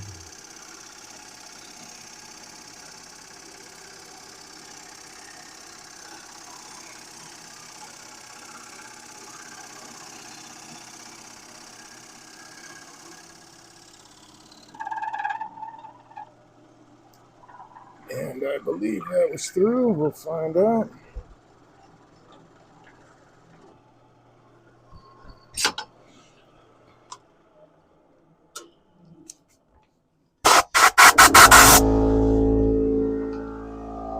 Yep. I hit the, yep, I sure did. That was my big fat head. Sorry about that. Hey, Mab, I didn't see you. I didn't hear you come in, man. Sorry about that. How's it going?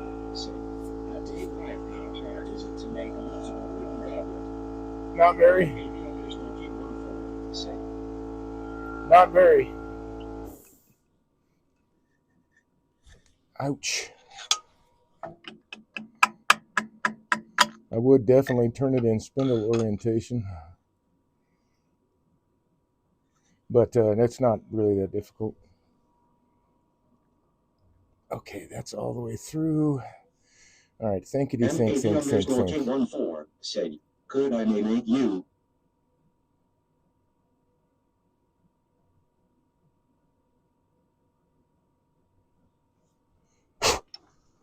M80_K14 Okay. said, 1. Oh, cool. Very cool. I will happily trade pieces with you, man, if you want. Where are you at in the country? Are you in the U.S.? I don't know where you're at, man. Where are you at in the world, man?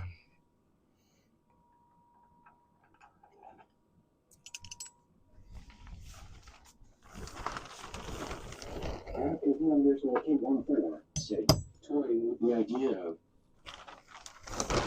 Yeah, that would be fun, man. I like trading pieces like that. I think it's pretty cool. All right, let's check this guy. said Wisconsin by Milwaukee. Oh, okay. You're just on the other side there of the lake from me. Yeah, okay. I'm in Traverse City, man. I was just looking at the weather maps going, oh, yeah, there's Green Bay, Wisconsin.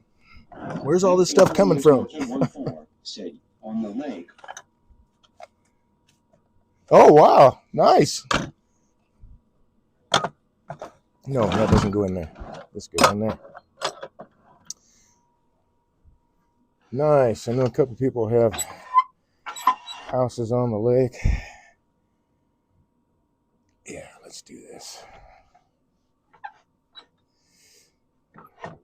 Or houses on lakes, lakefront properties out here. Let's put it that way. MAV_K14 said like a minute or 30 seconds. Wow. Okay. Very cool, man. Very, very cool. There is a, what the hell is that lake? What's the name of that lake? Silver Lake. Silver Lake is basically just down at the end of our subdivision here, so a short walk. And it's a sizable lake. It's not any Lake Michigan or anything like that, but I was enjoying swimming in it there for a while until I found out they were dumping stuff in the lake. I'm like, yeah, I'm not swimming there, and I'm also not going to fish there anymore. Thank you. So I haven't been in the lake a while, but, but I figure, you know what? They can keep it. Okay, I slowed this down, so let's speed it back up. Alrighty.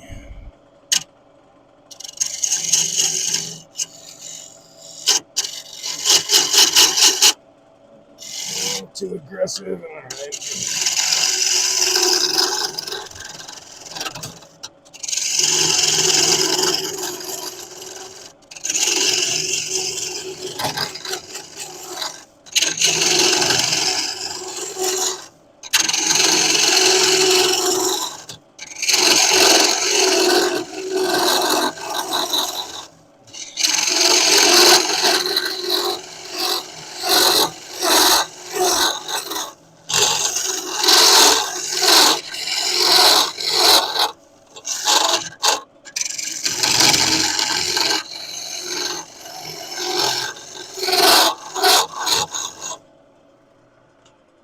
So basically, just use my bowl gouge to open this thing up. I want this guy.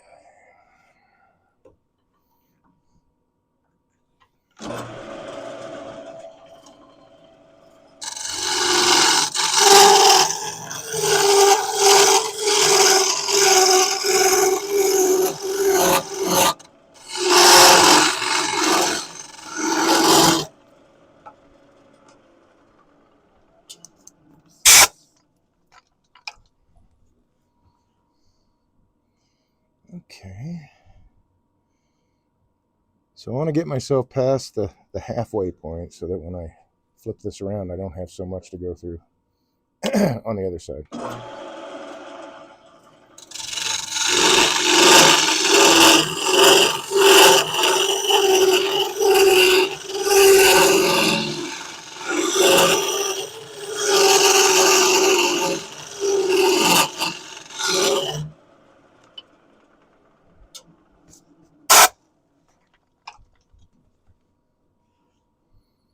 And then I will need this guy.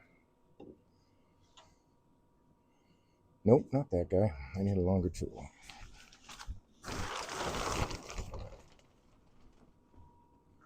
I'll go for that guy.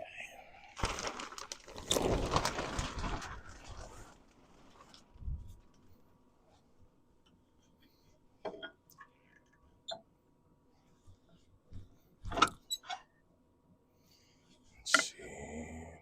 Up right about there.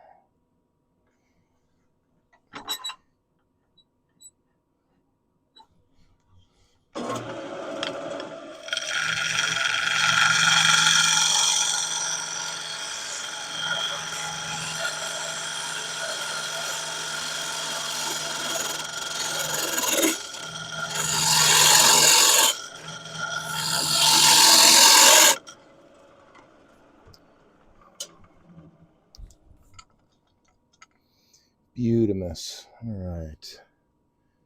So I don't have that much to go yet.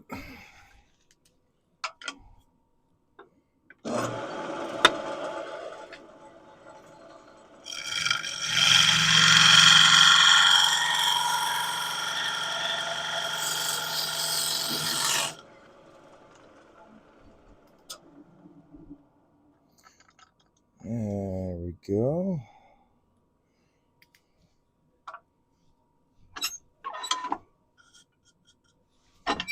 Now let's just make sure that this wall is straight here. Should be fine, but I want to double check. I'm going to have to flip around and put it in the chuck again.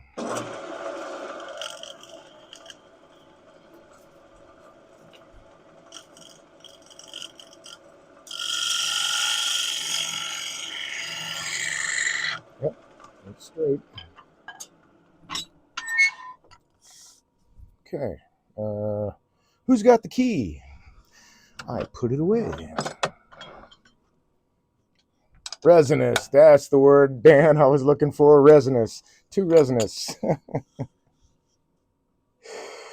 Oh, yeah.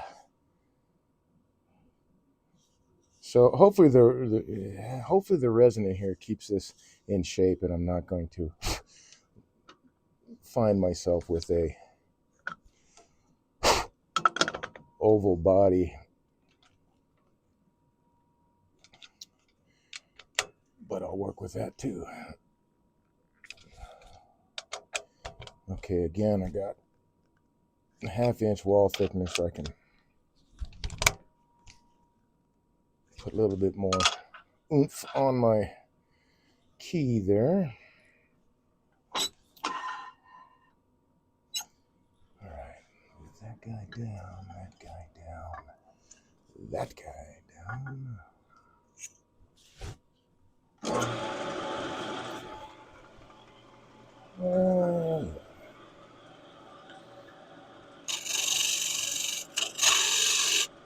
Whoops, nope, it's too tall. There we go.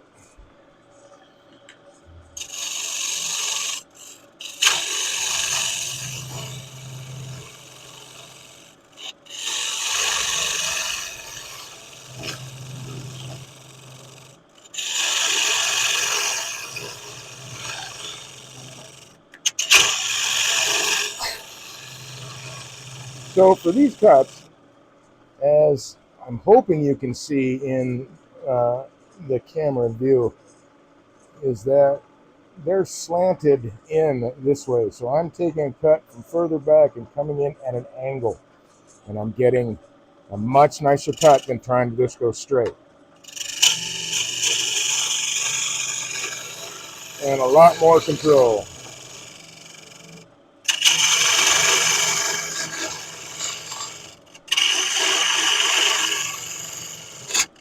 Kind of picked this, or kind of started doing this because I noticed that,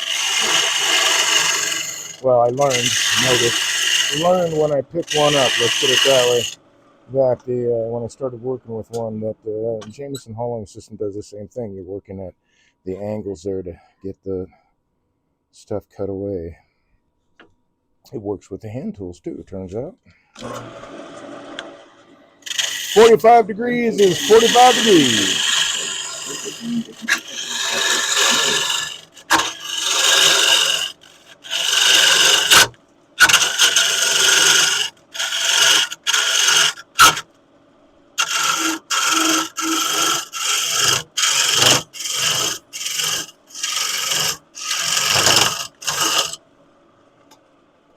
Okay, sorry, man, didn't hear you. It depends on my cousin step up his lathe. Yeah, okay, cool. When you're working, and actually, I'll turn a goblet.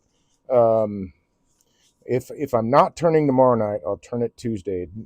Tomorrow night really does kind of depend on the weather because it's supposed to be snowing later in the day and all that. So I don't know if I'll be back in time to start the stream on time. I'm hoping that's the case.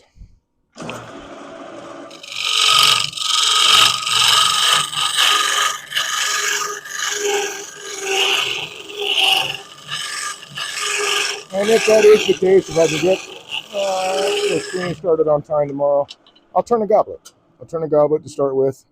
Give you my, because you're still fairly greenhorn as far as turning is concerned. MAV_K14 said, wooden cup rocks. Yeah, I've got a couple that I use, and I've got a couple goblets on my shelves too that I've turned. So I'll turn a goblet, give you what my opinion is of, how you should go about it. What did I do with that guy? I put it away, did I not? I guess I did not. Oh, I'll put it down here. That's why. Oh, you're not going to sit still, are you? But generally, you want to start a goblet in spindle orientation where the fibers are running parallel with the ways. And you do the bowl and work your way down into the stem, and then you can work the stem, not have to worry about the bowl doing its thing.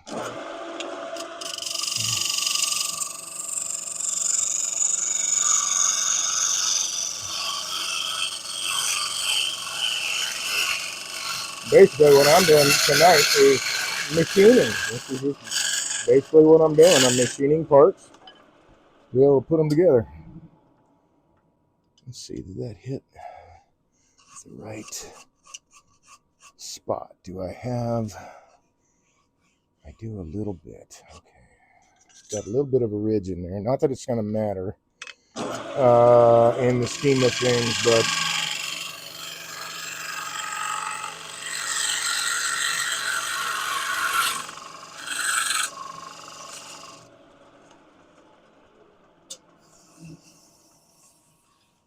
I want to give ample attention to every aspect of the turning as I can. Okay, so that is 1/2 inch. So now this part here, ooh, I need to chamfer that edge too. This part here and this part here will both be inset a little bit. I'm actually at the point now. Hey, I'm at the point now where I can start turning the top and bottom. That's cool. And what am I looking for? I'm looking for this. This is what I'm looking for.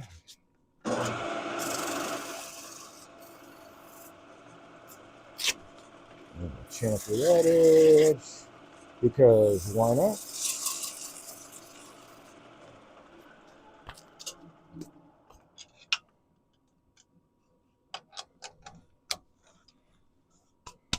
And there we have a machined cylinder.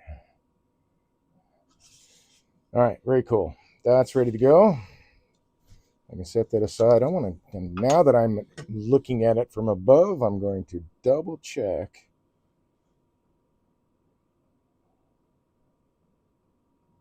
Okay, that's a little bit wider than 1/8 inch. It doesn't matter. I can adjust. That's perfect right there. I can adjust for that side, but should I? I think I should not.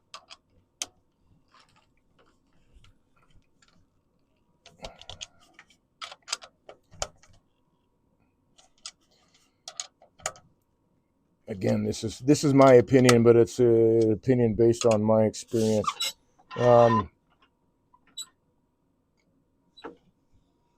I'm getting away. I guess I could say I using all of the information at my disposal. Drop that down a little bit. Oh, you're too close. Come on. No ribbon. Because I have a really thick wall here, and I've got resin to back it up, but I'm working with an expansion hold. I say it a lot. I'm going to say it again. It's not my favorite way to hold on to wood because you have a higher chance of the chuck just splitting that thing wide open as opposed to a contraction hold where it's squeezing everything together. So I try to be really careful with these.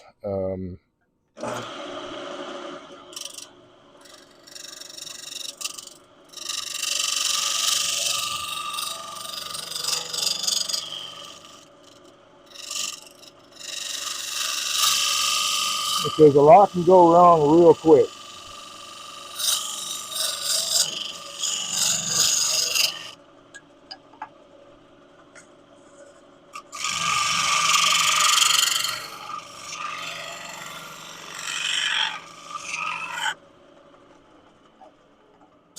I don't want things to do that. That kind of stuff hurts, you know? Okay, how's my wall on the inside? Well, that's pretty clean. Where's my flashlight? There it is. Oh, man, that's nice. That's really clean. Okay, cool. I'm done. This should be right on. And it is. Yay! So I can set this guy aside for now. Let's bring up one of these guys. How about that one? So this is going to be the drawer. This will be the top. This is the top piece. I will need to create a rebate to set this into, and then, of course, face all this off. So I'm going to do that here in just a second. I think I'm going to go with the easier one first, since I have the chuck I need for this piece already on the lathe. I'll swap chucks for the other piece. Let's see, did I mark this guy? Of course not. Usually I do. I don't know why I didn't mark this one. Although I guess it doesn't matter tons because this was just a top piece blank now. There we go. That should be enough.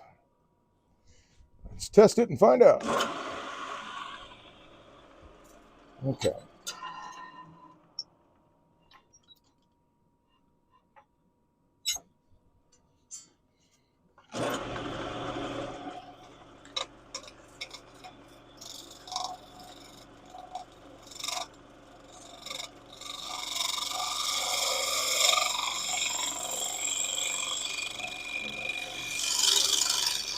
Oop.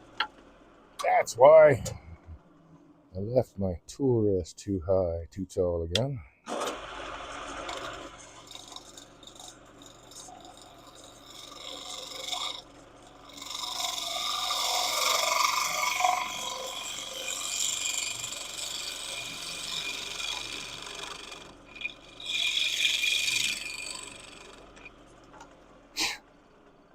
So this is the surface it's going to show from the top when you're looking down.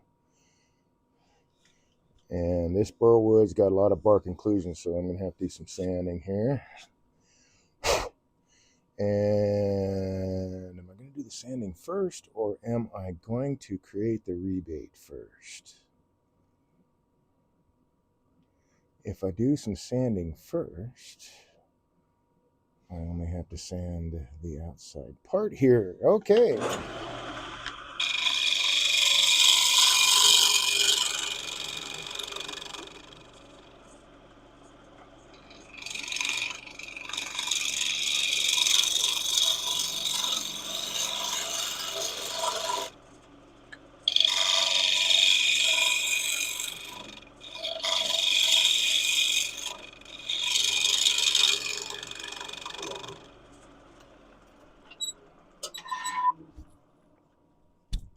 Okay, so I think this was just a little bit shy. Oh, I was wrong. It's a little bit wider than I thought. Okay, so that's going to be almost 5 inches. We'll call it 4.5, and I can sneak up to the other stuff. So 4.5 with my calipers.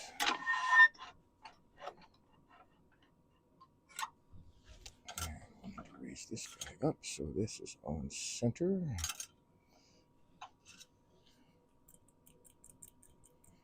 Tra la la la la.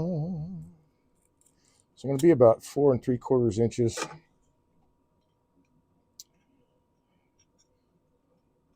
But I will sneak up to that little bit because I want it to be a really good fit. Okay, so I should go from 1 to 5.5 to give me 4.5.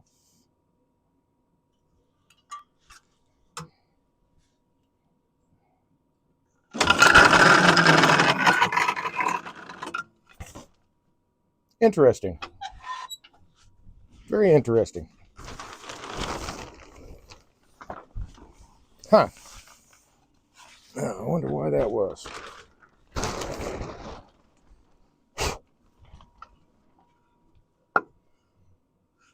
Very interesting.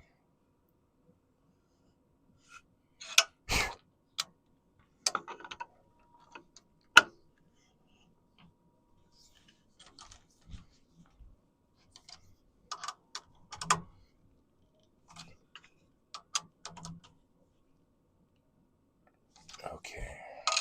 Let's try that again.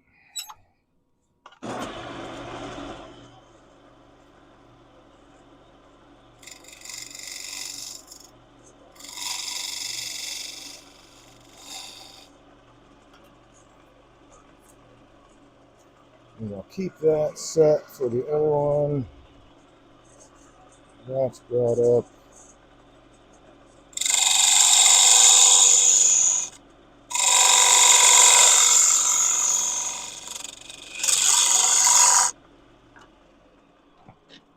She smells funky.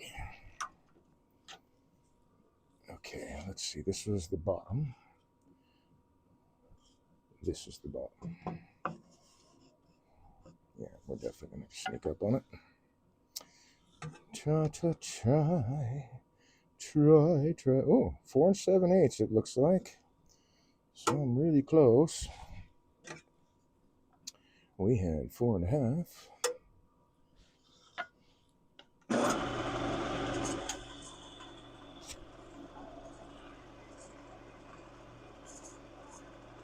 I'm doing on time. 10 after 10.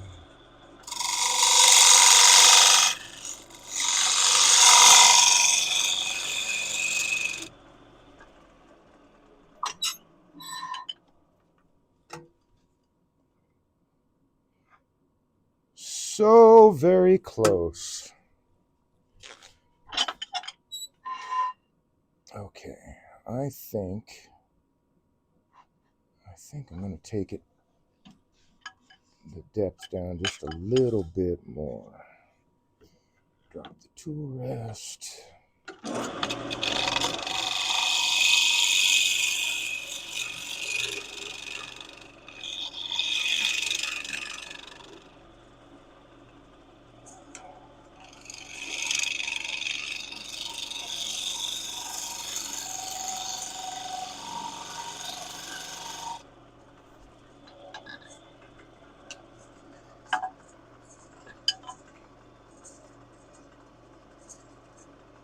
All right, there we go.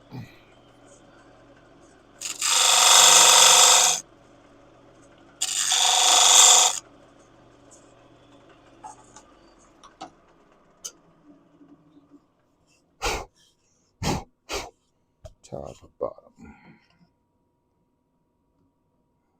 Oh, so very close. You know what I'm going to do, though? I'm going to help myself out. And I'm going to write a B on this side. So I don't have to keep trying to guess. All right, do I have the top or the bottom? Let's move this guy aside.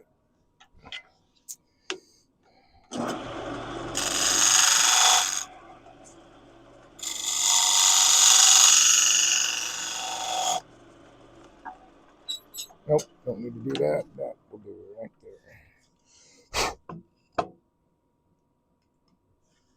Oh, yeah. Yeah, baby. All right. I'm liking that. That is awesome. All right, cool. That was perfect. Yeah, can't top that. Very cool. All right. So that's done. God, I'm kind of tempted, though, well, that goes right to my line. I am kind of tempted to take it down just a little bit more. I mean, that is right on my line, but I'm going to take it down a little bit more. That is a really good fit.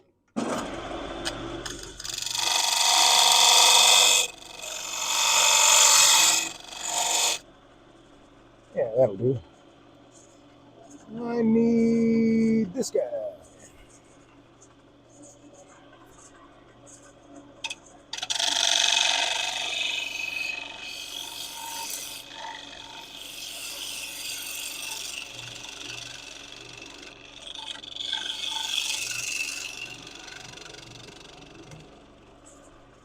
Oh, yeah, that was a problem. Come on.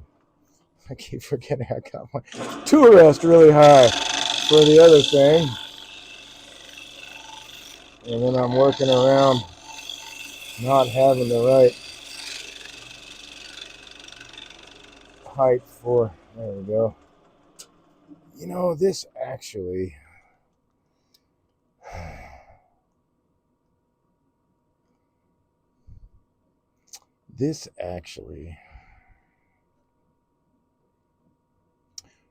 is adding complexity to the piece. And what I mean by that is,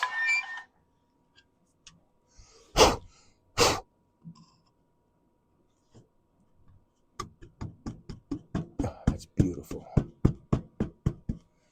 is that now I've got a recess in the bottom and the drawer's got to go into here. So I may wind up either cutting a piece to set it in the bottom, which is very doable. That's possible. Or, and I'll have to think this through, but, or that, or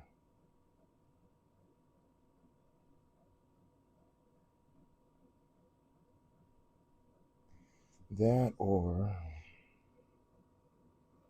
I cut in at this level so the drawer, I don't like that idea. Okay, so I'm going to have to cut a disc at some point and set it in the bottom so that I have a flat bottom for the drawer to slide straight across because of this recess that I have in here now.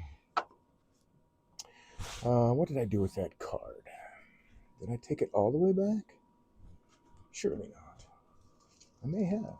I did. Let's see. I can set that guy right there for now. I did. No.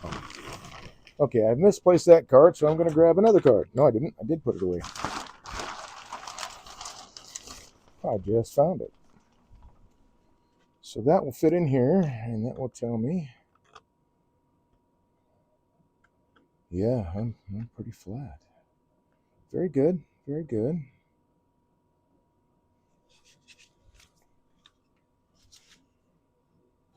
Let's do just a little bit more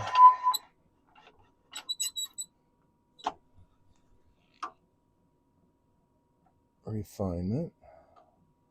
And then I can, see, it stays here. So I need this. The skews on the other side. Then I can do the sanding. And then flip around and do the back side. Okay, you stay there, you stay there. What am I looking for?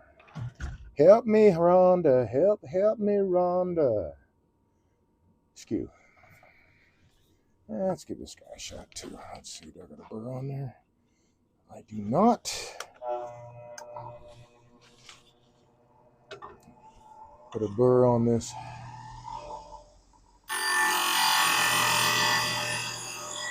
scraper here. It's possible. can get a better cut out of this than with the skew.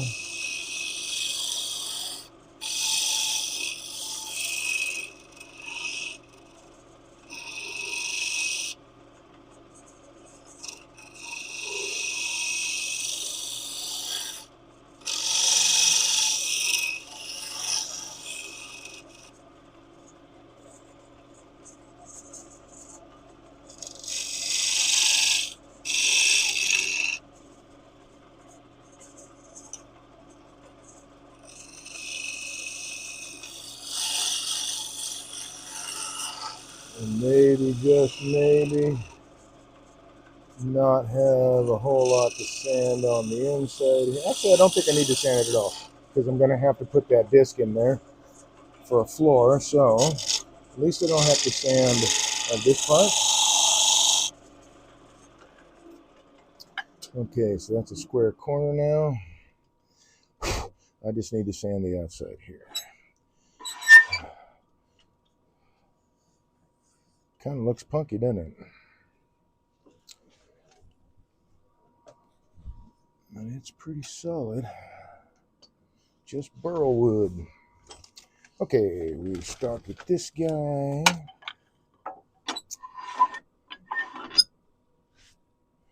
I need, let's see, I need that grid. Where's my 220? What did you do with your 220, Dave? Oh, it's over here. And it will be time to mask up here shortly. You know what? I did not even think about this, so I'm going to do this next. Still up there. That's the guy.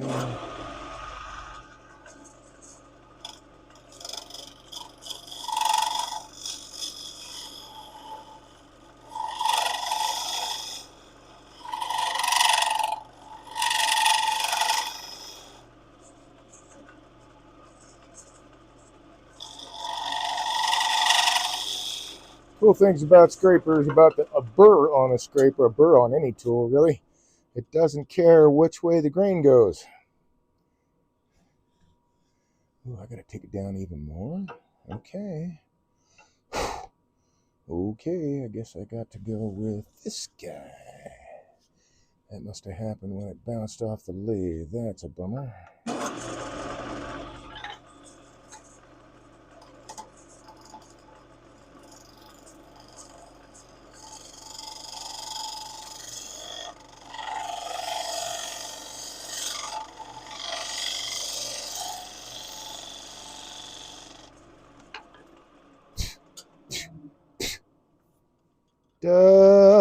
Dusty.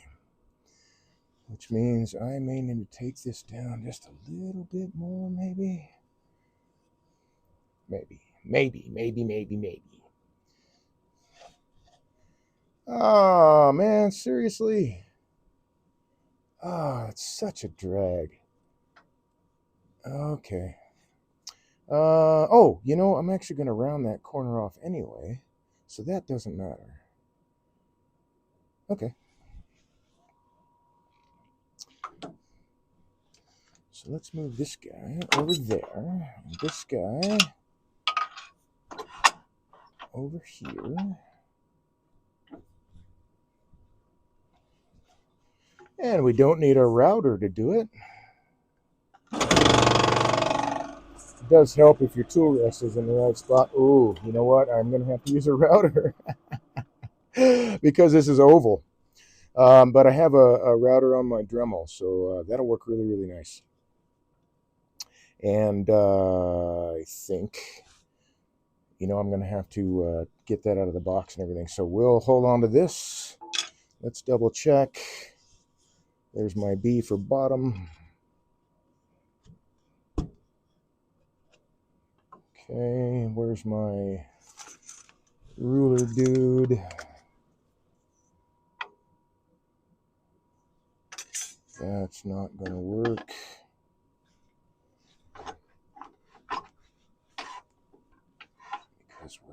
flat.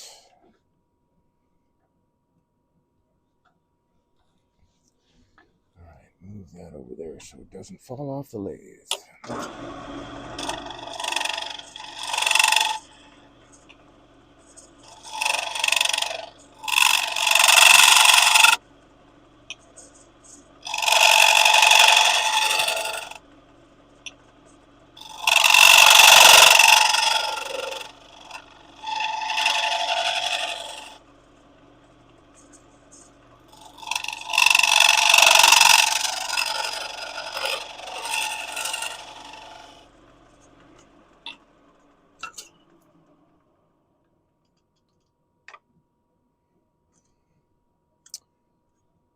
Little bit more.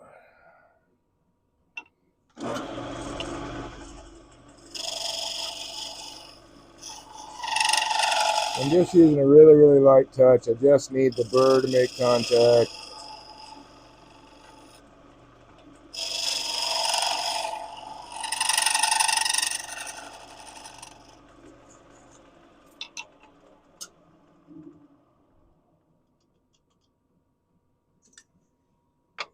Flat. Okay.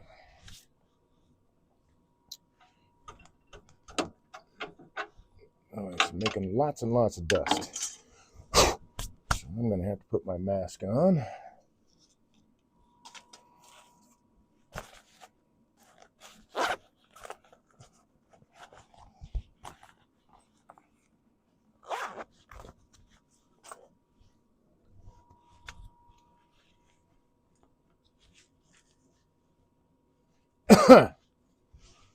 Oh, actually, I want to blow my nose first.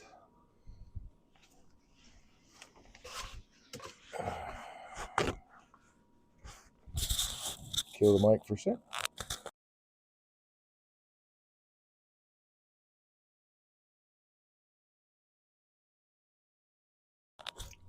Okay.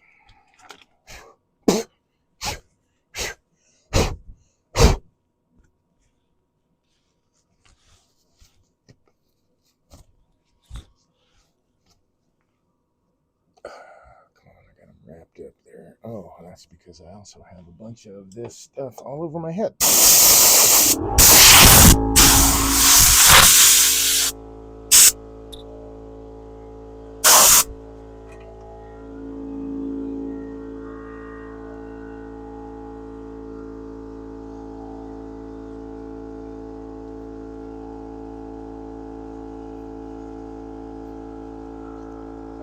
Okay.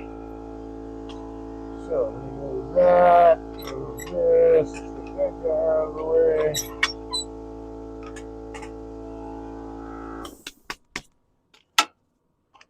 Uh, 151st.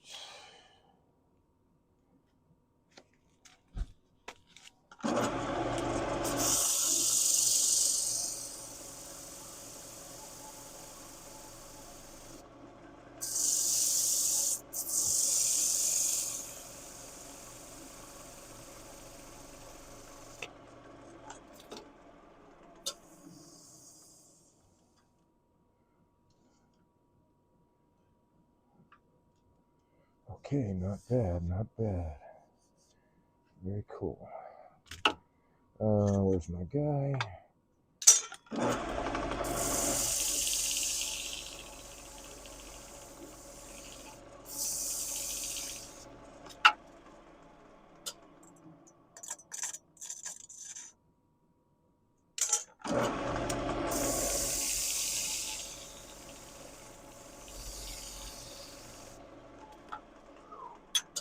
A lot of fine resin dust particles.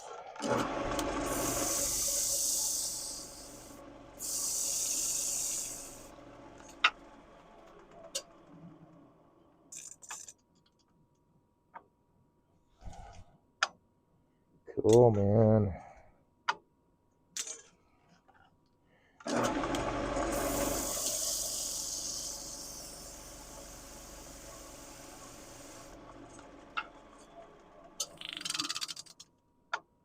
Okay.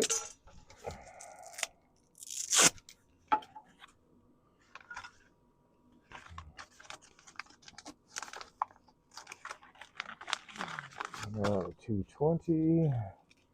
And eventually, once all this stuff is finally, I've got everything routed and all that stuff. This is why I was just going through every single step. It's taking, it's a longer project.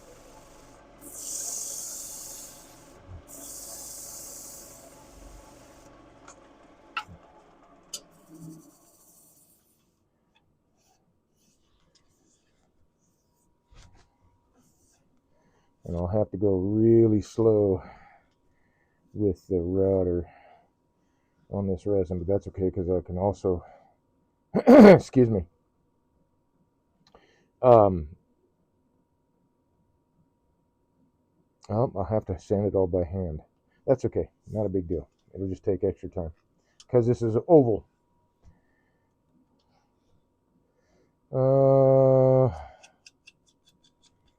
Okay, one more. Do I want to go further in? See, I'm not on my line anymore. Yeah, I think it will.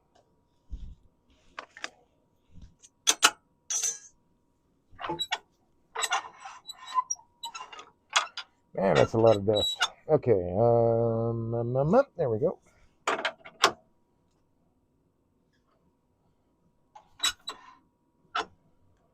And I did not put you away yet, so you're still handy.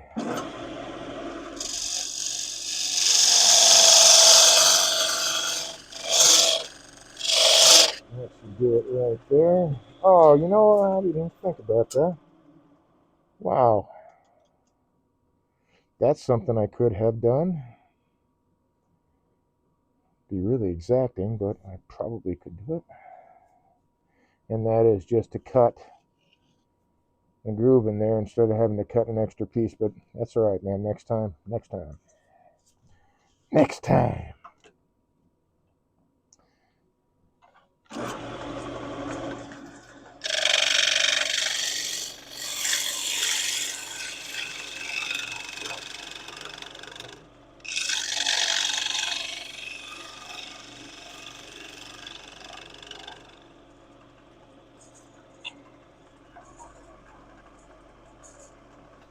And I don't need to do this, but I'm going to clean this up a little. It's not high enough. I'm going to clean this up a little bit. I just want to make sure I'm going to have a good flat glue surface for the disc that I have to put in here. Where did you go? Where did I set it this time? That's a darn good question. I just hit that camera now. My head's just getting in the way. Oh, come on. I didn't go all the way up back and put it back, so where did I put it?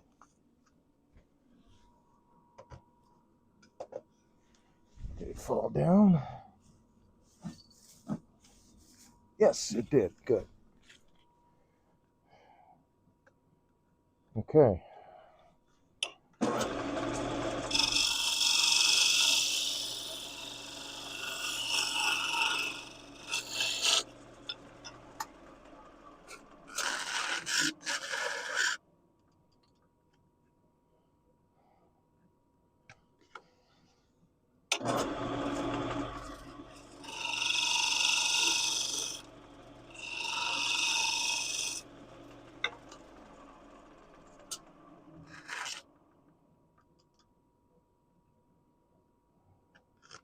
Okay, that'll do. Set you right there. Okay, so I'm done with this guy for now. Let's double check the fit before we take this off the lathe. Whoops. Oh yeah, baby. Okay, I need to get, I got a little bit of a rounded corner there.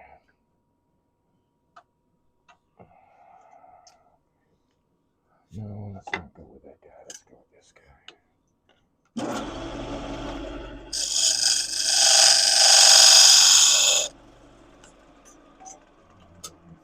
think I got it to be just right.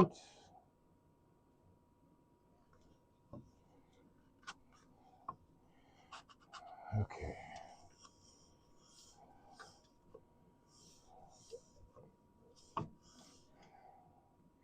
And that leaves me, where's my ruler? A little bit less than 2.5 inches for a drawer height, but that's okay. Be just 7/16 instead of 1/2 inch. That 2.5, it'll be 2 7/16. That is a really good fit. That's done. This is going to be covered over. I'm not going to mess with that. This is sanded. Okay, good.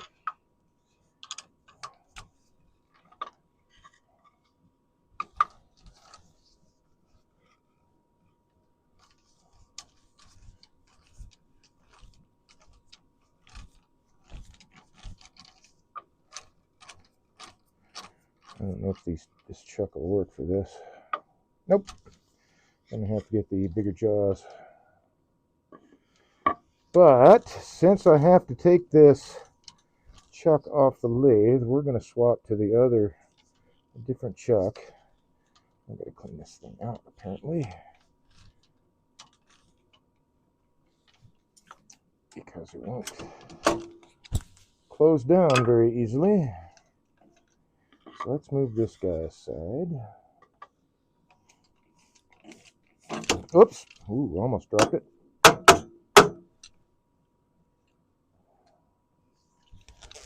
And we're gonna go for this guy.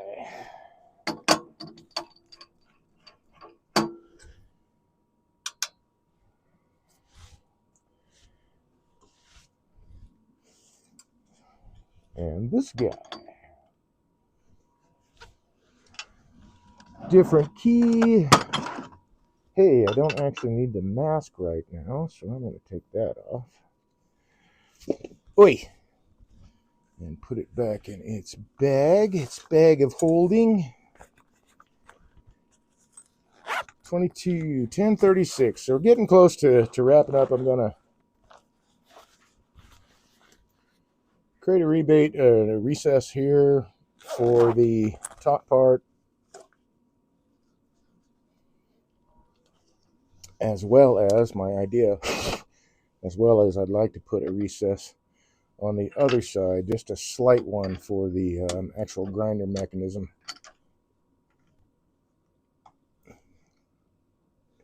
To just kind of sit just a touch below the surface, so that when it's taken apart to clean and all that, everything will, I just line it up and put it right back together. Okay.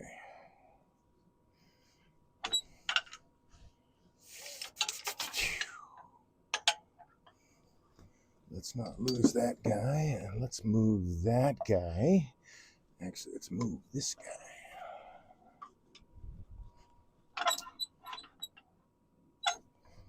Okay. Ruler. Come here, ruler. Well, that's actually pretty doggone flat already.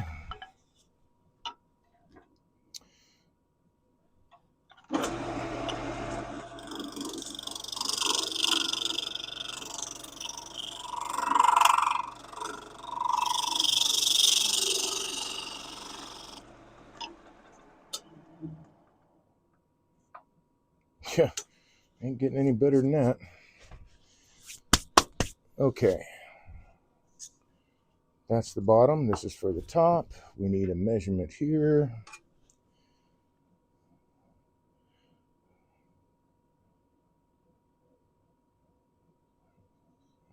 Swing it around 4 7/8. Well,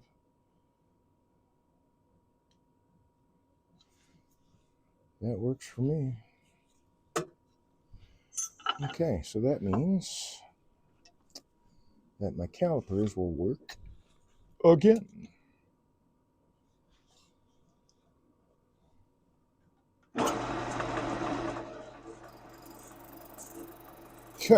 Right on the money right there. That doesn't happen often. Ever, actually. Well, that's probably not true, but it doesn't happen very often. That was pretty cool. Just touch it and be right there. Yeah, that works. Okay, so I need to work with this guy.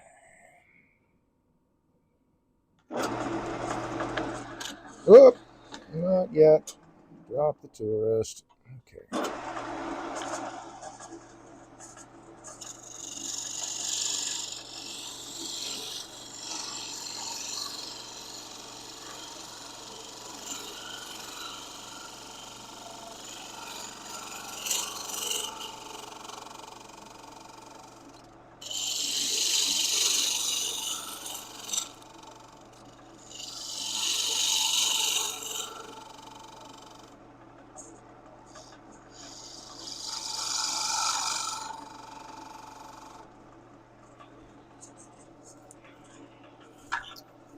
Let's get my sidewall scroll. Well, first, let's clean up all these streamers of resin there.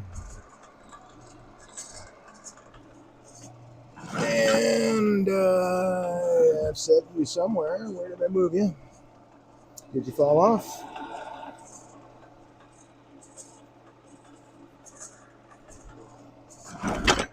Did I not put it back where it belongs? I guess I did not. Where did it go? Oh, it's right here. Okay. 4.5.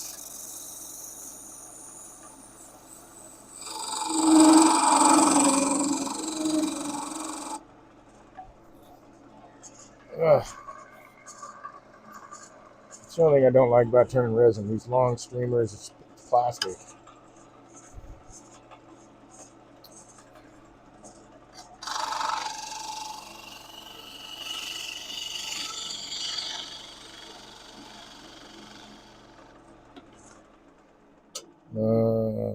Checkity check. That is going to be the top. We're getting there. We're not there yet.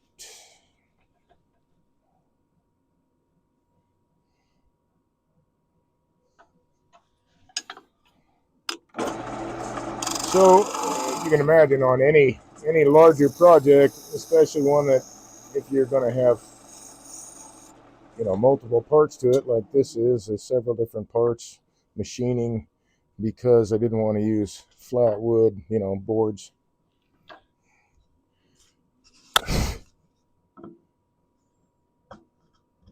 It's going to be like, oh, that's so close.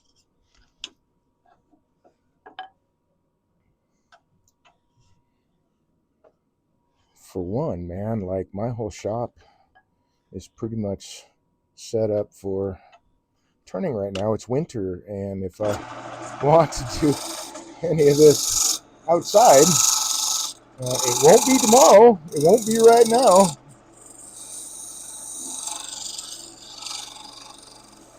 Tomorrow it'll be what, 17, so I don't know, somewhere in the neighborhood of 1 or 2 degrees with the wind chill and all that, and snowing like crazy. Maybe. I hope not.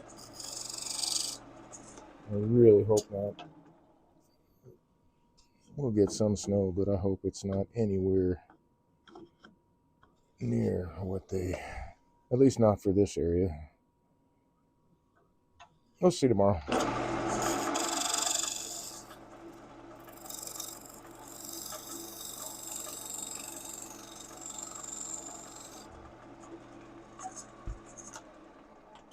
I'm glad to see that I'm not putting myself in the way of the camera. That's nice.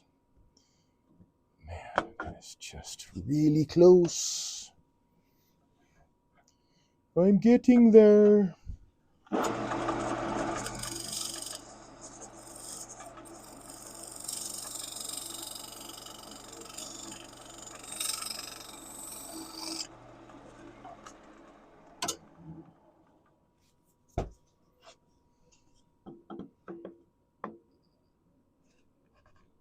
Oh, it doesn't quite want to go. All right, a little bit more.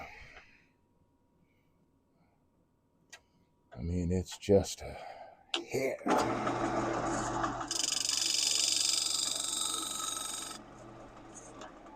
So that time I'll actually use the sidewall scraper. That. Is that it? Nah, it's close. It's not it.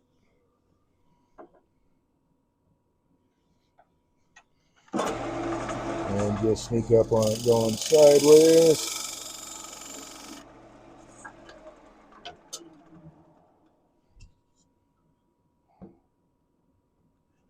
Haha, there it is. That's it. Yes. Okay.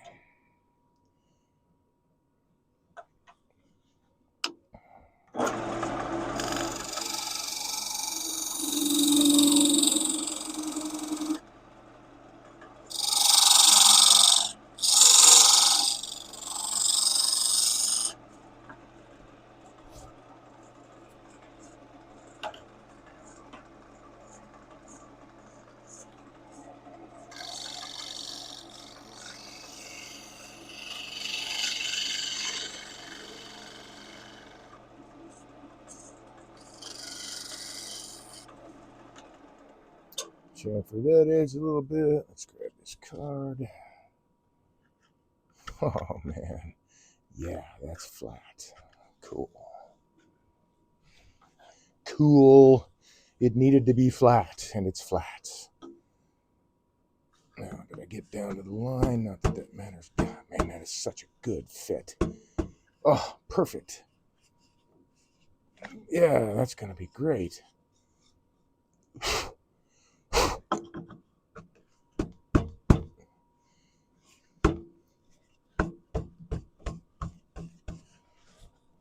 Let's make sure that I'm seated all the way down. Yep, sure enough. Okay. Which will make this a lot easier to turn that off of. Oh, do I need to? Do I need to? Do I need to? I don't think so. Ugh. That is a very, very good fit. I'm hoping that's 3/16. Oh, 7:30 seconds, but 3/16 will work. Okay. Yeah, flip this guy around. Got a flat surface here, so that will register on top of the chuck properly.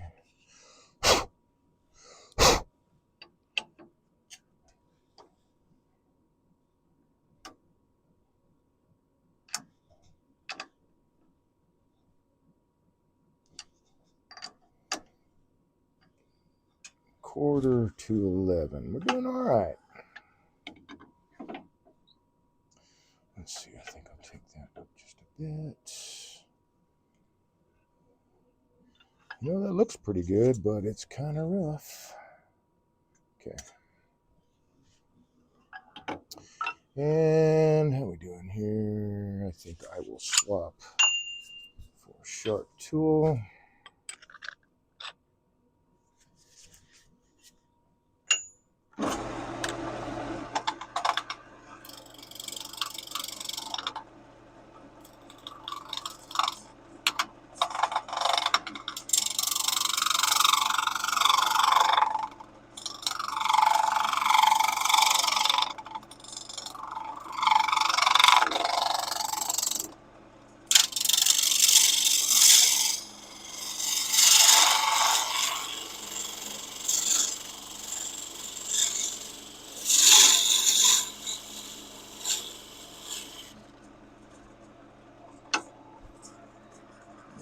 It's not quite flat, but it will be shortly.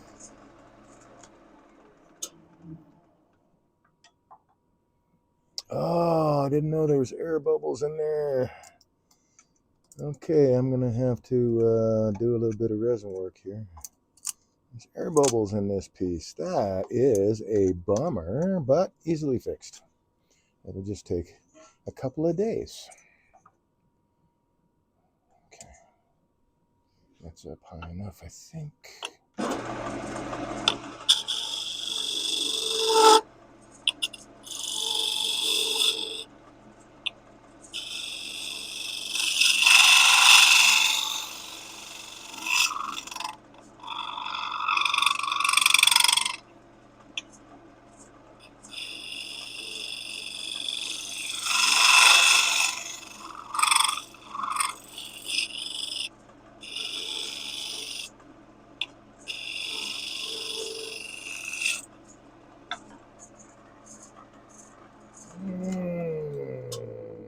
getting there.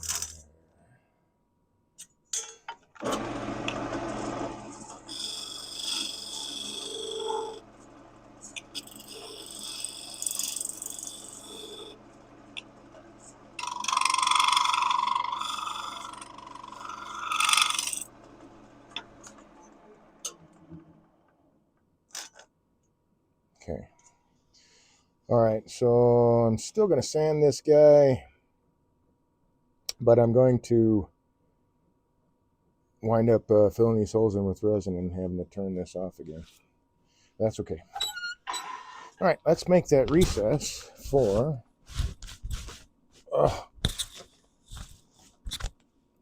the top of the grinder here.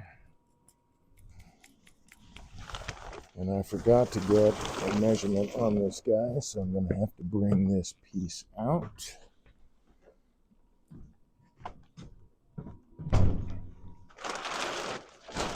All right, so the grinder mechanism, I'm just going to sit on top here.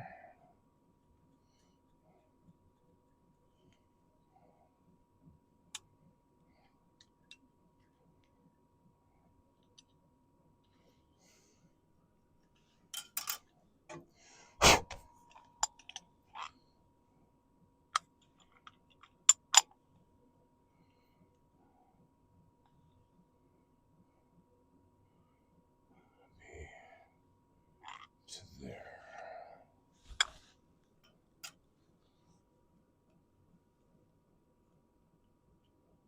A little too wide, I think. Oh, maybe not. Yep, I am.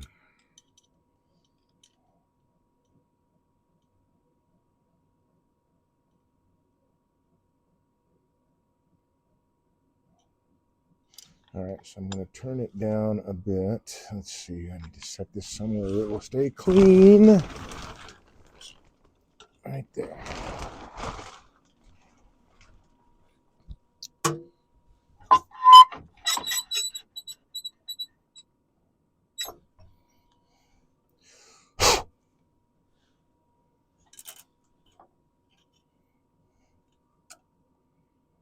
That's about midway.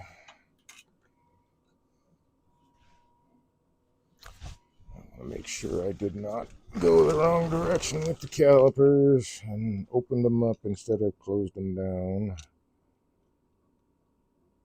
Okay.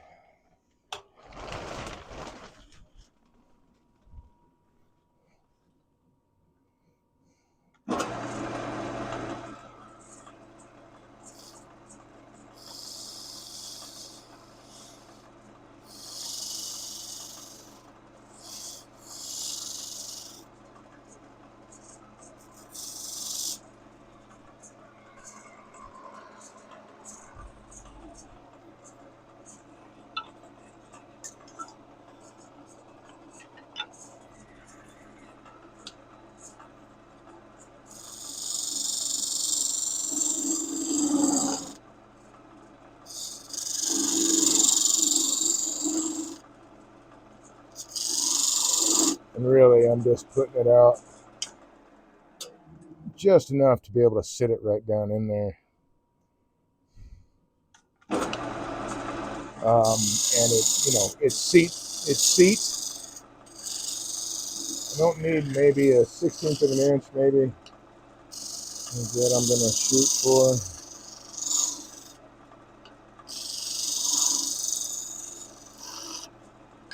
Just enough to give it positive contact so that it sits in there.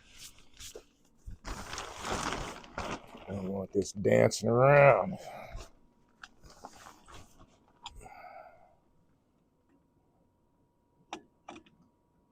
Okay, let's get rid of that. I need to do something different. Where's my key? There it is.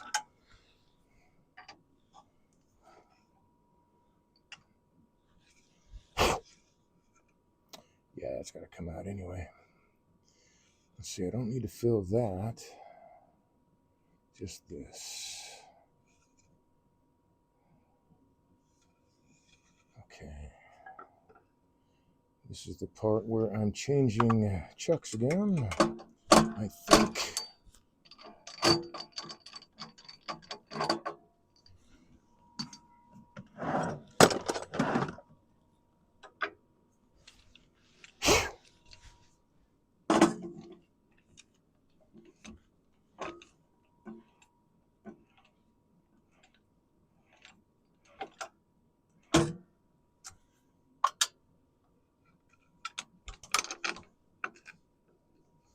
Or do I have to actually change the jaws for that one too? I think I do.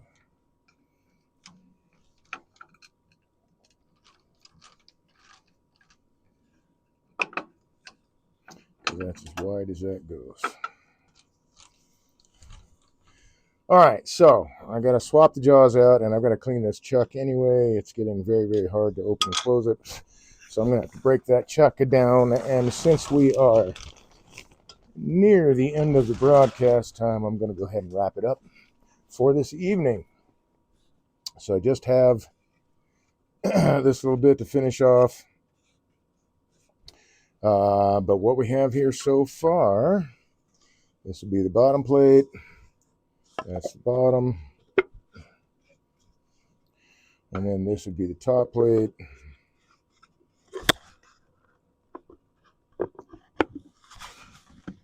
Which, there we go. And then the drawer will sit right in there. You know, maybe I can take these down a little bit more. We'll see. We'll see. Maybe I won't. That's more than half an inch. Actually, so is this. But I got to cut this down anyway. So, yep, that'll work. And then I got to trim this down. But I'll need the bigger jaws for this chuck. So again, I'll be breaking this down, cleaning it, and replacing the jaws with the larger jaws.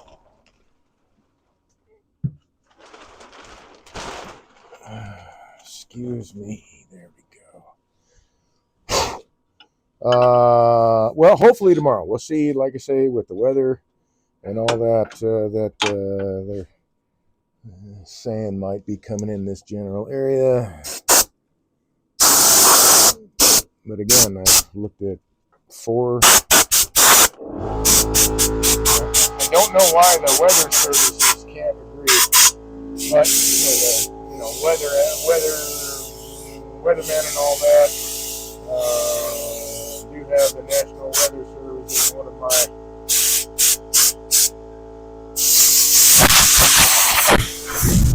go-tos. I'm generally a little bit better at it.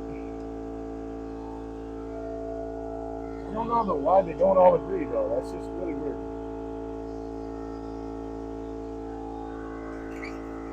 Okay, turn that off. We got some dust flying here.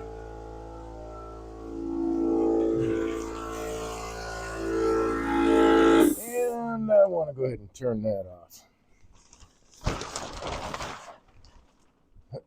Okay, so we're moving right along with this project.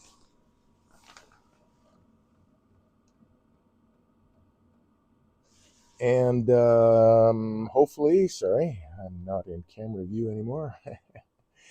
Hopefully I'll be back tomorrow evening, 8 to 11 Eastern Standard Time. Again, it's all weather dependent. So if I don't make it tomorrow, I'll definitely be back Tuesday. But I'm going to be working really hard to get it tomorrow. We'll see how it all goes.